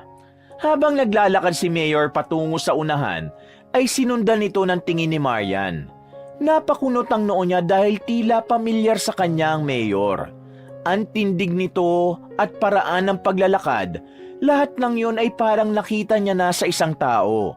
Ngunit hindi niya matandaan kung saan niya ito nakita. Pumwesto na si Mayor Cruz sa harap ng mesa at pagkatapos ng ilang sandali ay nagsimula na itong magsalita. Magandang hapon sa inyong lahat. Simula ng Mayor, malalim ang boses nito at buo. Ako si Alfredo Cruz, Mayor ng ating bayan. Narito ako upang talakayin ang mga hakbang na maaari nating gawin upang mas mag-improve ang ating ospital. Nais kong matiyak na ang bawat aspeto ng ating serbisyong medikal ay patuloy na nagpapakita ng dedikasyon sa bawat pasyente at sana ay magtulungan tayo upang mapabuti pa ito. Habang nagsasalita si Mayor Cruz, si Marian ay nananatiling nakatingin dito. Malakas ang pakiramdam niya na nagkita na sila ng mayor. Pilit niyang hinahalukay ang kanyang alaala pero hindi niya maalala kung saan niya ito nakita at kung kailan. Nagtataka siya kung bakit meron siyang ganung pakiramdam sapagkat sa pagkakaalam niya ay yun ang unang beses na nakita niya ito ng personal. Ngayon, nais kong marinig ang inyong mga suggestions. Anong mga hakbang sa tingin nyo ay makakatulong upang mapabuti ang ating ospital? Anong mga aspeto ang nararapat natin bigyang pansin? Tanong ni Mayor Alfredo. Ang mga nurse na naroon ay nagpalitan ng sulyap. Tila nag-aalangan ng mga ito kung sinong una magsasalita. Si Sonia ang head nurse. Isang nurse na matagal na sa ospital ang unang nagtaas ng kamay. Mayor, naniniwala po ako na kailangan natin ng dagdag na mga kagamitan sa emergency room. Tura nito. Nagbigay din ng mga ideya ang iba pang mga nurse. Maya-maya ay nagsalita na naman si Sonia. Mayor, may isang bagay na gusto kong isuggest at ito ay ang pagbibigay ng mga incentive sa mga nurse at mga staff. Sa ganitong paraan, mas mahihikayat natin ang mga magagaling na professionals na magtulungan upang mapabuti ang serbisyo namin. Ngumiti pa si Sonia matapos magsalita na parang pakiramdam nito ay napakaganda ng sinabi niya. Sa pagkakataon na yon, naglakas ng loob si Marian na itaas ang kanyang kamay upang magsalita. Tumango si Mayor Alfredo sa kanya kaya agad siyang tumayo. Kahit hindi siya sanay na magsalita sa maraming tao, pinaglabanan niya ang kanyang takot at pagiging mahiyain. Ngunit bago pa niya ibuka ang bibig niya ay inunahan na siya ni Sonia. Mayor, wag na natin pagsalitain si Nurse Marian. Sa totoo lang, isa siya sa mga pasaway at palpak na nurse dito. Kung aaprubahan niyo ang aking suggestion, sigurado ako na isa siya sa mga hindi makikinabang dahil hindi siya nabibilang sa mahuhusay na nurse namin. Natatawang tura ni Sonia. Hayaan natin siya magsalita, Sonia. Lahat ay may karapatang magbigay ng suggestion. Sige na, Nurse Marian, magsalita ka na. Mahinahong wika ni Mayor Alfredo. Huminga muna ng malalim si Marian bago magsalita. Sa palagay ko po, Mayor, mas mainam na mag-focus tayo sa pagbibigay ng atensyon sa mga mahihirap na hindi kaya magpa-ospital. Marami pong tao ang nagkakasakit ngunit hindi nila kaya magbayad sa ospital. Kaya't kadalasan, nagdadalawang isip silang magpunta rito dahil sa takot na magkautang o mawala ng pera. Mas magandang maglaan tayo ng pondo para sa kanila. Nahihiyang sabi ni Marian. Pasensya na, Mayor, pero yang si Marian ay bago pa lang dito at wala siyang alam sa totoong problema ng ospital. Ang boses ni Sonia ay may halong pangiinsulto na parang sinabi nito na hindi dapat bigyan ng pansin ang sinabi ni Marian. Sa tingin ko ay maganda ang suggestion ni Nurse Marian, Sonia. Ramdam ko ang malasakit niya sa mga mahihirap. Wala namang masama na magbigay ng atensyon sa mga kababayan natin na higit na nangangailangan. Tura ni Mayor Alfredo. Muli itong tumingin kay Marian at nagpatuloy sa pagsasalita. Nurse Marian, nararamdaman ko na parang personal sa iyong suggestion mo. Pwede mo bang ipaliwanag sa amin kung bakit siya lang naisip mo? Opo, Mayor.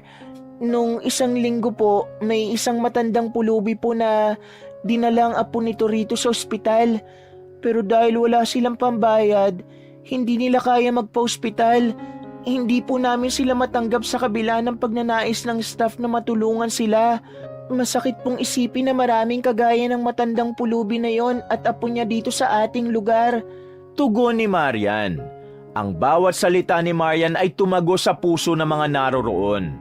Lahat ay nakinig sa kanya maliban kay Sonia na bakas ang pagkairita sa mukha.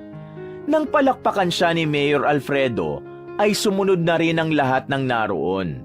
Nahihiyang naupo si Marian ngunit masaya siyang nasabi niya sa kanilang mayor ang gusto niyang sabihin kahit alam niyang hindi yun nagustuhan ng kanilang head nurse. Nang matapos ng meeting ay nagpaalam na si Mayor Alfredo. Sa paglabas nito sa meeting room ay nagtayuan na sina Marian para umalis na rin.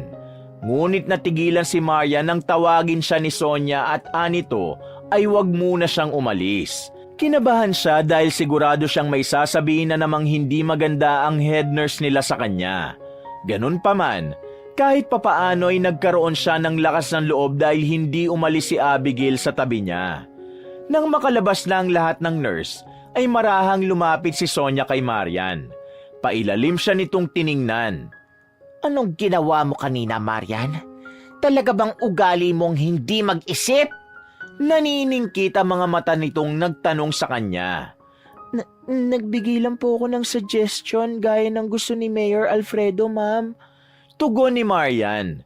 Nagbigay ka ng suggestion pero hindi mo inisip kung ano magiging epekto nun.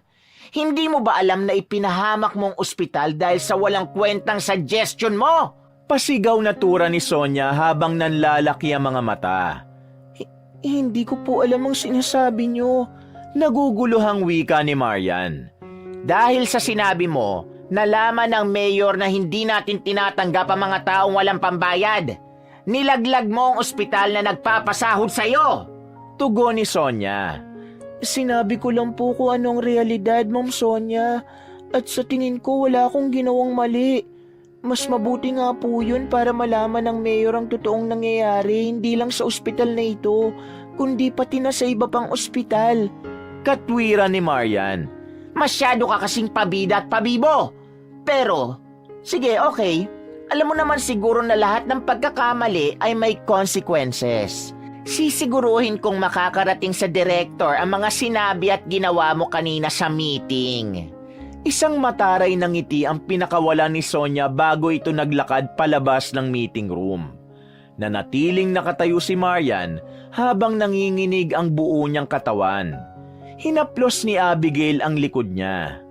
Tama lang ang ginawa mo, Marian. Napahiya lang kasi kaninang Sonia na yon, kaya galit na siya sa'yo. Palibasa yung suggestion niya, siguradong isa siya sa makikinabang. Wala siyang malasakit sa mga totoong nangangailangan. Pagpapakalma ni Abigail kay Marian. Pero sigurado kung may mga mangyayari pagkatapos ng sinabi ko. Baka mawalan ako ng trabaho, Abi. May takot na sabi ni Marian. Huwag ka maniwala kay Sonia. Kahit magsumbong pa siya sa direktor, sigurado ko na ikaw pa rin ang kakampihan nila. Baka nga si Sonia pa ang matanggal kasi power tripping siya palagi, porket mas mataas ang posisyon niya kaysa sa atin. May halong gigil na wika ni Abigail. Pilit na kinalma ni Marian ang sarili. Hindi niya alam kung dapat ba siya magsisi sa sinabi niya kanina dahil napagtanto niya na meron yung magiging kapalit at yun ay ang posibilidad na mawalan siya ng trabaho. Sa mga sumunod na araw, pakiramdam ni Marian ay palaging may nakabuntot na kaba at takot sa kanya dahil sa banta ni Sonia. Bagamat alam niyang tama ang ginawa at sinabi niya kay Mayor Alfredo, ay hindi pa rin niya maiwasang matakot na baka yun ang maging dahilan ng pagkawala niya sa trabaho. Ngunit sa kabila ng lahat ng yun, ay hindi sumuko si Marian. Patuloy siyang nagtrabaho at ipinakita niya sa lahat na karapat-dapat siyang manatili sa ospital na yon bilang isang nurse. Isang araw, abala si Marian sa pagtulong sa mga pasyente sa emergency room. Nang biglang may dumating na isang pasyente na isang matandang lalaki na tila may mataas na lagnat at nahihirapang huminga. Agad siyang dinala ng mga attendant sa stretcher. Ang pasyente ay mukhang may severe infection at dehydration, kaya't agad na itong nilagyan ng swero. Ngunit habang ang ibang nurse ay abala sa paghahanda ng mga gamot, may naganap na hindi inaasahan. Ang isang nurse na hindi pa sanay sa pagbibigay ng mga gamot ay nagkamali ng pagbigay ng gamot na hindi akma para sa kondisyon ng pasyente. Dahil sa maling gamot, ang kondisyon ng pasyente ay mabilis na lumala. Ang pasyente ay nagsimulang mag-seizure. Ang mga nurse at doktor ay nagtakbuhan para tugunan ang mabilis na pagbabago sa kalagayan ng pasyente. Ngunit sa gitna ng lahat ng yon, ang mata ni Marian ay mabilis na tumutok sa tumataas na vital signs ng pasyente. Kaagad niyang napansin ang epekto ng maling gamot at ang posibleng panganib na dulot nito. Agad na tumakbo si Marian sa stockroom kung saan nakalagay ang mga gamot at isang gamot ang kinuha niya. Bumalik siya sa matandang lalaki kung saan nagkakagulo na ang mga nurse na naroon. Kumuha siya ng isang syringe at inilagay doon ang gamot na alam niyang magsisilbing antidote na tutulong upang mapigilan ang reaksyon mula sa maling gamot na naiturok sa matandang lalaki. Ngunit nang ituturok na niya yon, ay biglang dumating si Sonia at pinigilan ang gagawin ni Marian. Marian, anong ginagawa mo? Itigil mo yan! Hindi mo alam ang ginagawa mo! Sigaw ni Sonia. Ngunit hindi nagpapigil si Marian at tinuloy niya ang pagturok ng gamot sa pasyente. Matapos ang ilang minutong tensyon, unti-unting bumalik sa normal ang vital signs ng pasyente. Ang mga doktor at nurse ay nagpasalamat sa ginawa ni Marian. Nagulat ang lahat nang biglang lumapit si Mayor Alfredo kay Marian na naroon pala sa ospital ng sandaling yun. Mahusay ang ginawa mo, Nurse Marian. Nakita ko ang bilis mo mag-isip at hindi ka nagpadala sa sitwasyon kanina. Sana ay dumami pa mga nurse na kagaya mo. Puri ni Mayor Alfredo kay Marian. Maraming salamat po, Mayor. Ginawa ko lang naman po ang trabaho ko. Nahihiyang wika ni Marian. Ngunit sa kabila ng kasiyahan ng lahat ng naroon, ay may isang tao ang hindi masaya sa ginawa ni Marian. Napansin niya na nakasimangon si Sonia sa kanya habang matalim ang mga mata nitong nakatingin sa kanya. Hindi na lang niya pinansin ang kanilang head nurse dahil ang mas inisip niya ay nakapagligtas na naman siya ng buhay. Matapos ang pangyayaring yon, ay agad na bumalik si Marian sa pagtatrabaho. Nang matapos na niyang i-check ang mga pasyente sa ward, ay nagulat siya nang biglang lumapit si Abigail sa kanya. Marian, pinapatawag ka ni Doktora Vicky sa opisina niya. Tura ni Abigail. Si Doktora Vicky ay ang director kung saan nagtatrabaho si Marian.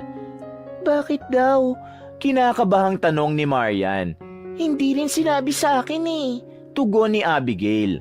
Diyos ko, hindi kaya sinumbong na ako ni Ma'am Sonia tungkol dun sa sinabi ko nung meeting natin kasama si Mayor Alfredo? Nangangatal na tanong ni Marian.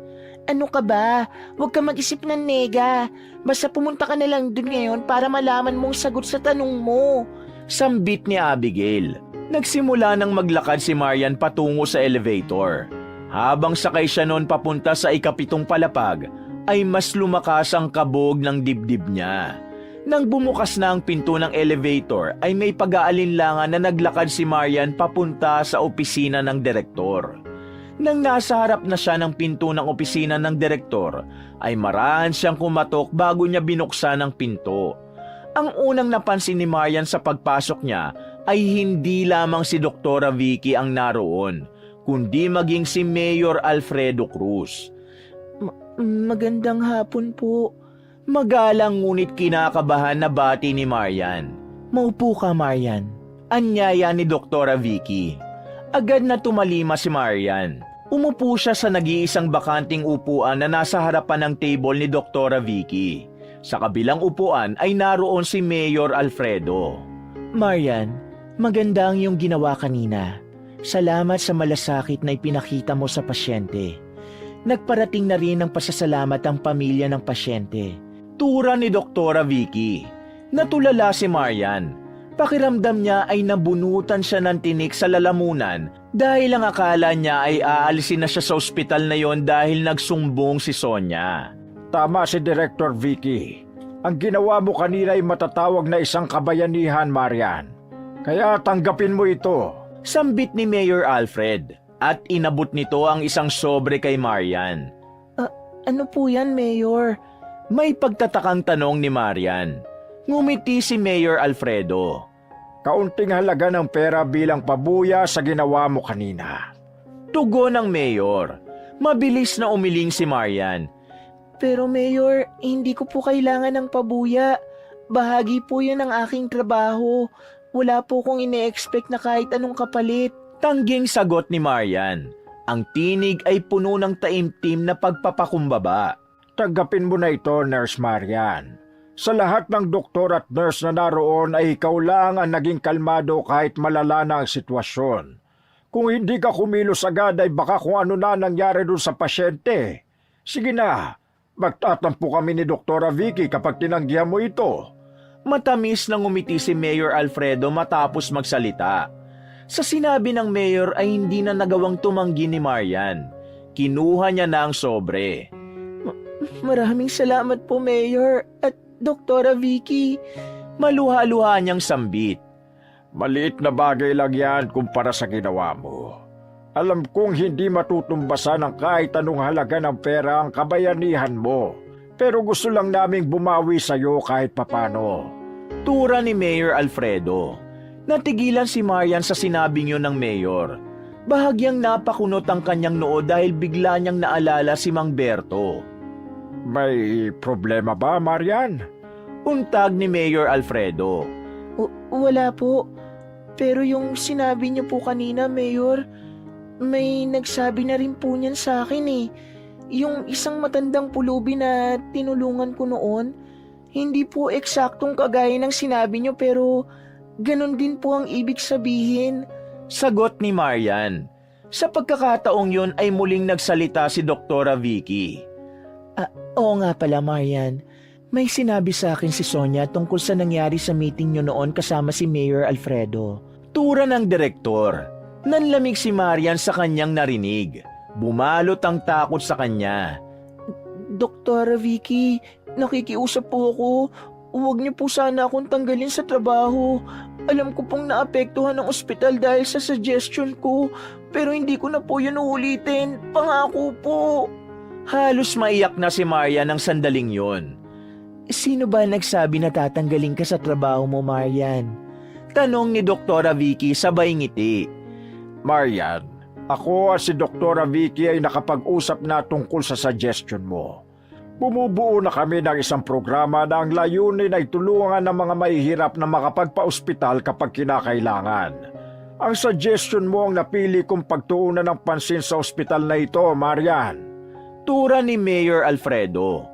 Isang ngiti ng kasiyahan ang sumilay sa labi ni Marian matapos marinig ang sinabi ni Mayor Alfredo at Doktora Vicky. Halos hindi na siya makapagsalita dahil sa labis na saya ng sandaling yon. Maraming salamat po at pinakinggan yung sinabi ko. Salamat po talaga, Mayor. Naluluhang wika ni Marian. Nang lumabas si Marian sa opisina ni Doktora Vicky, ay napakagaan ang kanyang kalooban. Hindi dahil sa perang natanggap niya, kundi dahil sa rekognisyong nakuha niya. Doon niya napagtanto na hindi niya dapat pakinggan ang mga sinasabi ni Sonia dahil may mga taong totoong nakakakita ng magandang ginagawa niya sa kanyang trabaho. Dahil sa nangyari ay nagkaroon si Maria ng dagdag na dahilan upang paghusayan pa ang kanyang pagiging nurse. Huminto siya sa tapat ng elevator at pinindot ang down na button. Sa pagbukas ng elevator ay natigilan siya nang makita si Sonia sa loob nun. Hindi siya sigurado kung dahil ba sa takot o kaba, ngunit nag-alangan siyang pumasok sa elevator. Ngunit dahil kailangan niya nang makabalik sa pagtatrabaho, ay mas pinili niya ang sumakay. Nang pindutin niya ang button sa palapag kung saan siya bababa, ay hiniling niya na sana ay mas maging mabilis ang pagbaba ng elevator. Hanggang sa biglang nagsalita si Sonia. Alam ko kung bakit ka pinatawag ni Doktora Vicky sa opisina niya. Alam kong nauto mo sina Mayor at Doktora Vicky sa pagiging anghel-anghelan mo. Pero ibahin mo ako, Marian. Hindi mo ko madadala sa pagpapanggap mo. May hinahon ngunit mariinaw wika ni Sonia. Pinili ni Marian na wag sagutin si Sonia sa pagkakataong yon. Ginawa niya ang payo ni Abigail na ipasok sa isang tenga at ilabas sa kabila ang lahat ng sasabihin nito. Pero kahit hindi na siya nagsalita, ay nagpatuloy pa rin si Sonia. Gagawin ko ang lahat para matanggal ka rito, Marian. Hindi mo alam kung gaano kalalim ang mga koneksyon ko. Hindi ka magtatagal sa ospital na ito at sisiguruhin kung wala ng ospital ang tatanggap pa sa'yo. May himig ng pagbabanta na tura ni Sonia. Napapitlag si Maria nang biglang bumukas ang elevator at lumabas na si Sonia. Habang sumasara ang pinto ng elevator, nag-iwan pa si Sonia ng matalim na tingin sa kanya na nagbigay sa kanya ng matinding takot. Habang bumababa ang elevator, paulit-ulit niyang tinatanong ang sarili kung bakit gano'n na lang kalaki ang galit ni Sonia sa kanya. Gayong wala siyang natatandaang may nagawa siyang masama rito. Sa paglipas ng mga araw, nangingibabaw kay Maria ng takot na dulot ng mga banta ni Sonia. Hindi man niya ito lubusang kilala, natakot siya sa maaari at kaya nitong gawin para mapatalsik siya sa ospital at hindi na makapagtrabaho bilang nurse kahit kailan. Isang araw, Nang pumasok si Marian sa ospital, isang kakaibang eksena ang nakita niya sa locker area. Nakatipon doon ang mga nurse na kasama niya sa duty. Naroon din si Doktora Vicky at isang lalaking nurse na hindi niya kilala. Kumpleto na ba kayo? Tanong ni Doktora Vicky. Sabay-sabay na sumagot ang mga nurse ng oo. Nandito ko dahil meron akong ipapakilalang bagong kasamahan sa inyo. Ito si Nurse David. Siya ang magiging bagong head nurse nyo simula ngayon. Tura ni Doktora Vicky. Nagulat si Marian, pati na rin ang iba pang mga nurse. Alam ni Marian na lahat sila ay nagtataka kung bakit bigla na lang pinalitan si Sonia. Maya-maya ay nagtaas ng kamay si Abigail. Yes, Abigail. Sambit ni Doktora Vicky. I have a question lang po. Bakit hindi na po si Ma'am Sonia ang head nurse namin? Tanong ni Abigail. Ang dahilan kung bakit hindi na si Sonia magiging head nurse nyo ay isang confidential na usapin. Hindi ko kayang ipaliwanag sa ngayon, ngunit nais ko lang kayong bigyan ng katiyakan na ito ay para sa ikabubuti ng ospital. Sagot ni Doktora Vicky at hindi na ito nagbigay ng karagdagang detalye. Matapos marinig ang sagot ni Doktora Vicky, nagkatinginan ng mga nurse pati na rin si Marian at Abigail. Isang malaking palaisipan sa kanilang lahat kung bakit tinanggal na si Sonia sa ospital na yon. Pagsapit ng lunch break, nagtungo na si Marian sa part na nasa likod ng ospital. Habang hinihintay niya roon si Abigail, ay inisip niya kung bakit nawala na si Sonia sa ospital. Makalipas ang ilang minuto, nakita na ni Marian si Abigail na palapit sa kanya. Nagmamadali itong para bang meron nitong mahalagang sasabihin. Agad na umupo si Abigail at ipinatong ang lunchbox nito sa lamesa. Marian, alam ko na kung bakit pinalitan si Sonia. Agad na sabi ni Abigail habang nanlalaki ang mga mata. Talaga? Bakit daw? Curious na tanong ni Marian. Pinatalsik siya dito sa ospital kasi nahuli siyang nagnanakaw ng mga gamot. Tapos binibenta pa raw ni Sonia yung mga ninanakaw niya. Diba? Akala mo kung sinong tagapagmana ng ospital kung umasta. Tapos magnanakaw naman pala. Tugon ni Abigail. Sigurado ka ba? Baka naman chismis lang yan. Hindi makapaniwalang wika ni Abigail. Hindi to chismis, Marian. Totoo talaga to. Matagal na rin palang issue sa ospital yung laging kulang ang mga gamot. Pero ngayon lang nila nalaman kung sino ang salarin. Tura ni Abigail habang binubuksan ang lunchbox nito. Natahimik si Marian. Prinoseso muna ng utak niya ang sinabi ni Abigail. Labis siyang nagulat sa dahilan ng pagkawala ni Sonia sa ospital. Kahit hindi maganda ang pakikitungo nito sa kanya, hindi niya naisip na may kakayahan itong gawin ng ganoong bagay. Oh, bakit natahimik ka dyan? Hindi ba dapat happy ka kasi wala nang kontrabida sa buhay mo dito sa ospital? Sambit ni Abigail. Ewan ko pero hindi ko magawang maging masaya sa nangyari sa kanya, Abigail. Kahit na palagi siyang galit sa akin, ayoko pa rin namang may mangyaring masama sa kanya. May lungkot na wika ni Marian. Kasalanan naman niya yun eh. Siya ang gumawa nun sa sarili niya. Malas lang niya na nahuli siya. Sabi ni Abigail habang may lamang pagkain ang bibig nito. Sa pagkakataon na yon, inisip na lang ni Marian na mas mabuti na wala na si Sonia sa ospital. Dahil kasi ron, hindi niya na kailangan pang matakot sa banta nito sa kanya.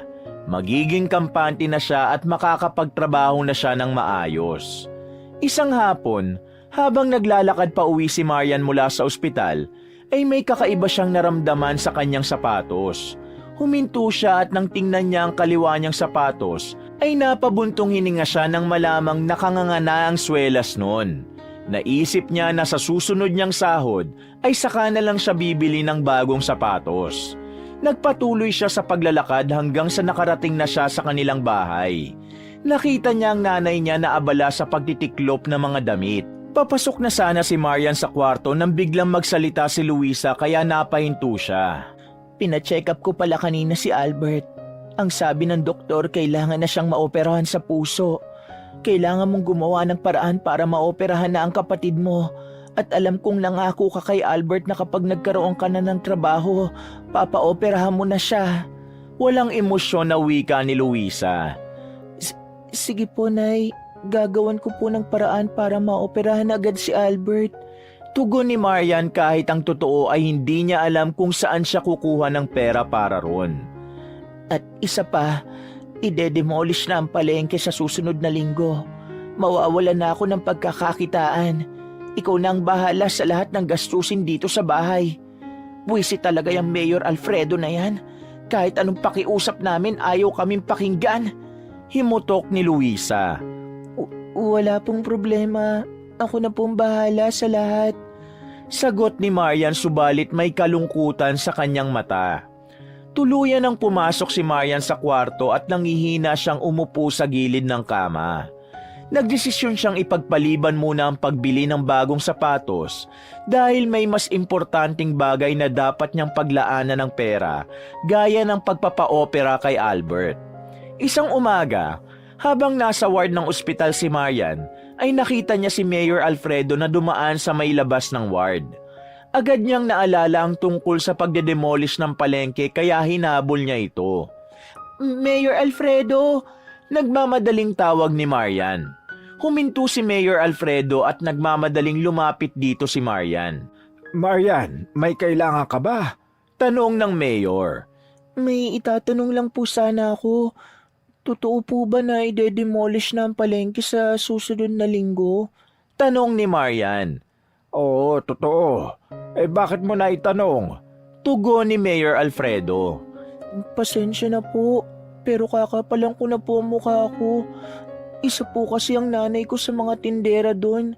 Maapektuhan po kami ng pagkawala ng palengke. Sana po, wag na po yung ipa-demolish. Pakiusap ni Marian. Ngumiti si Mayor Alfredo bago ito sumagot. Sino ba may sabi na mawawala ang palengke? Oo, mawawala ng panandalian pero babalik din agad. Masyado ng luma at delikadong palengke para sa mga tao. Kaya papalitan ito ng mas modern at mas matibay na istruktura. Pero huwag ka mag-alala, kapag natapos na ang proyekto, babalik pa rin ang mga tindera ron. Ang priority lang talaga namin ay ang kaligtasan ng lahat. Mahabang paliwanag ni Mayor Alfredo. Ganun po ba? Akala ko po kasi mawawala na talaga ng tuluyan ng palengke at hindi na po makakabalik ang mga tindera. Hayaan niyo po at sasabihin ko po kay nanay para hindi na po siya mag-alala. Maraming salamat po, Mayor. Nakangiting wika ni Marian. Nagpaalam na si Mayor Alfredo kay Marian. Kahit paano'y nakahinga na ng maluwag si Marian nang malaman niya na hindi naman pala tuluyang mawawala ang palengke, kaya makakabalik pa rin sa pagtitinda ng gulay ang kanyang nanay. Nang sumunod na buwan ay naging panggabi na ang pasok ni Marian sa ospital. Kahit hindi pa siya sanay na pumasok ng ganong oras, ay pinilit pa rin niyang mag-adjust. Pagsapit ng kanyang break time ay bumili siya ng pagkain sa kantin at nagtungo sa park upang doon kumain. Hindi niya kasama si Abigail dahil absent ng kaibigan niya sapagkat meron itong sakit. Habang tahimik na kumakain si Marian, ay may nakita siyang paggalaw ng tao sa gilid ng kanyang mata. Lumingon siya at nakita niya si Sonia na nagmamadaling pumasok sa likod ng ospital habang may dalang plastic bottle na hindi niya alam ang laman. Nagtaka si Marian kung bakit naroon si Sonia. Kinabahan siya dahil tila kakaiba ang kilos nito. Kaya hindi na siya nagdalawang isip na sundan ito. Mas lalong kinabahan si Marian nang pumasok sa nursery room si Sonia. Nilakihan na ni Marian ang kanyang hakbang at pagpasok niya sa nursery room ay nagulat siya nang makita si Sonyang binubuhusan ng sahig ng nursery ng gasolina na nakalagay sa plastic bottle. Sonia, anong ginagawa mo? Gulat na tanong ni Marian.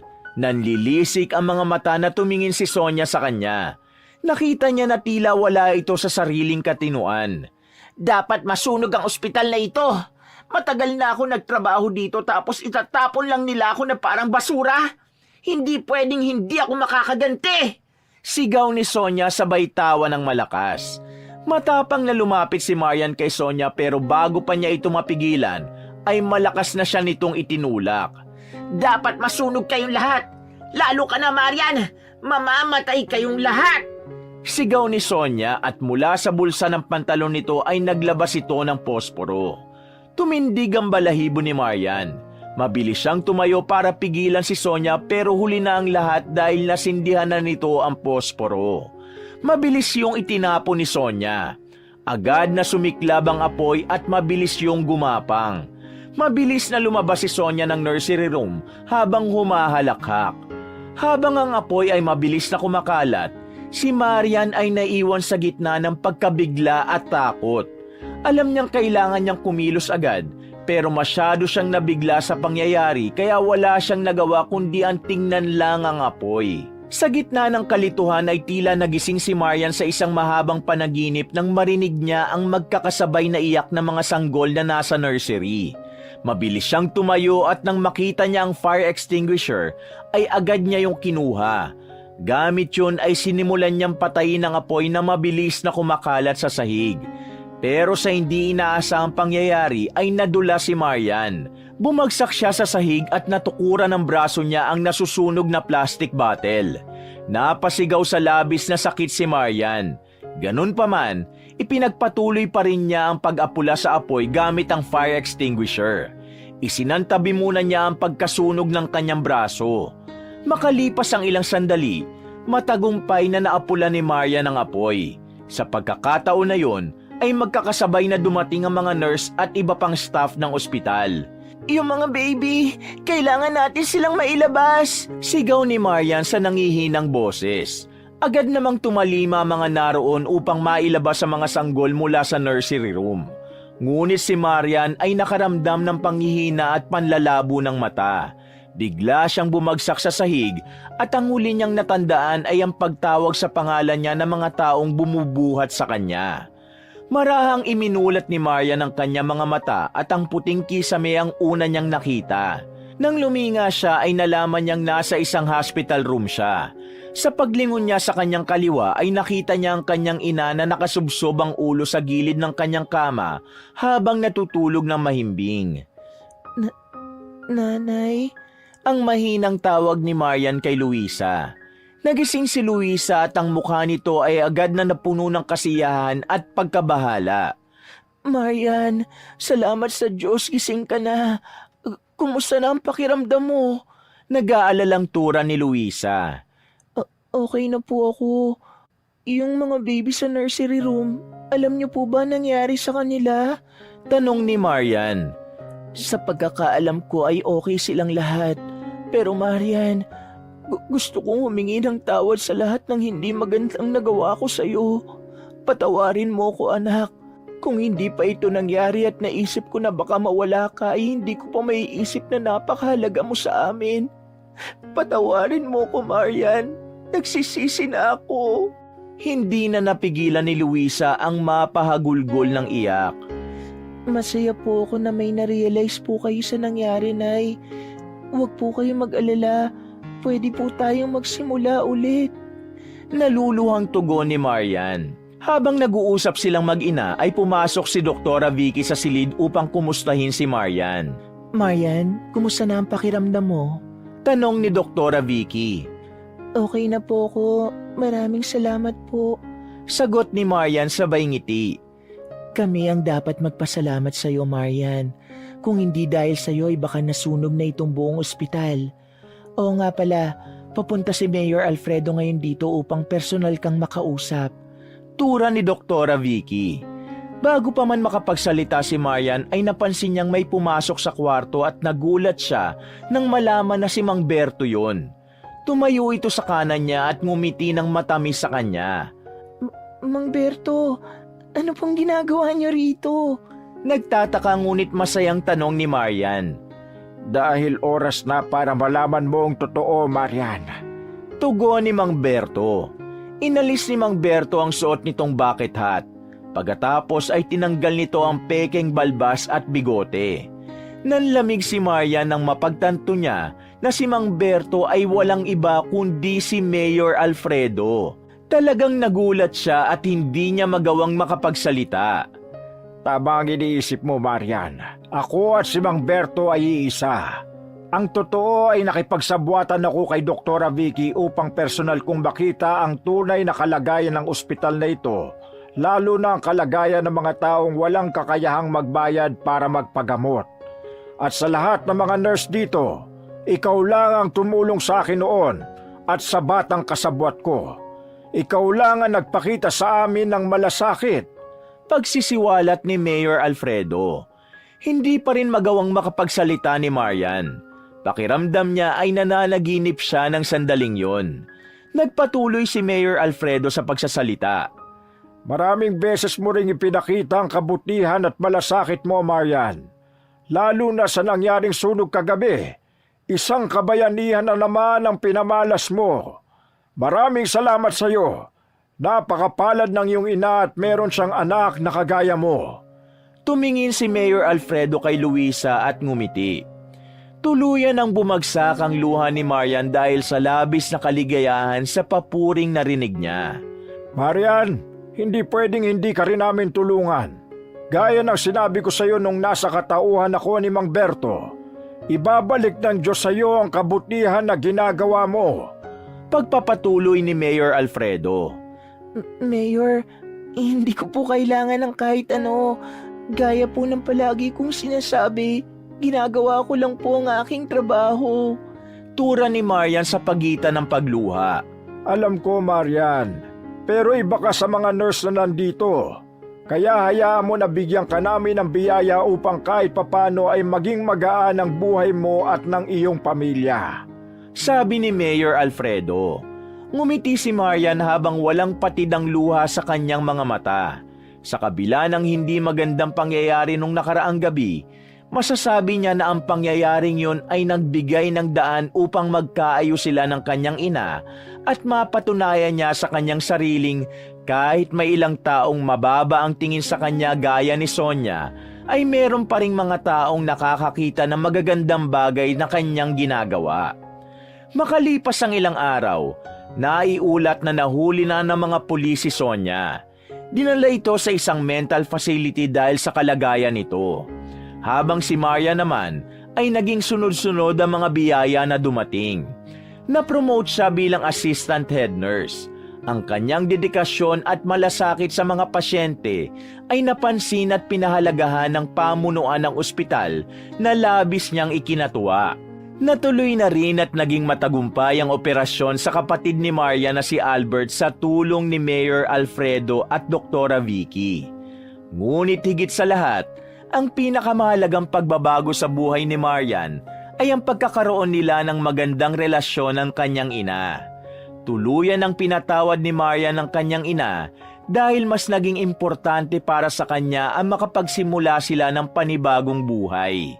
Sa lahat ng nangyari, natutunan ni Marian na ang tunay na halaga ng buhay ay hindi nakasalalay sa kung gaano karami ang material na bagay na meron ng isang tao. Ang pagiging mabuti sa iba, anuman ang estado ng kanilang buhay, ay isang bagay na patuloy na ginagawa ni Marian. Patuloy niyang tinitingnan ang lahat ng tao ng may pagkakapantay-pantay, mayaman man ito o mahirap. Ang lahat ng pagsubok na pinagdaanan ni Marian ay nagbukas sa kanya ng mga pinto ng napakaraming oportunidad, hindi lamang para sa kanyang sarili, kundi para na rin sa kanyang pamilya. Palagi niyang hinaharap ang bawat hamon at pagsubok ng may tapang at malasakit sa kanyang puso. Wakas!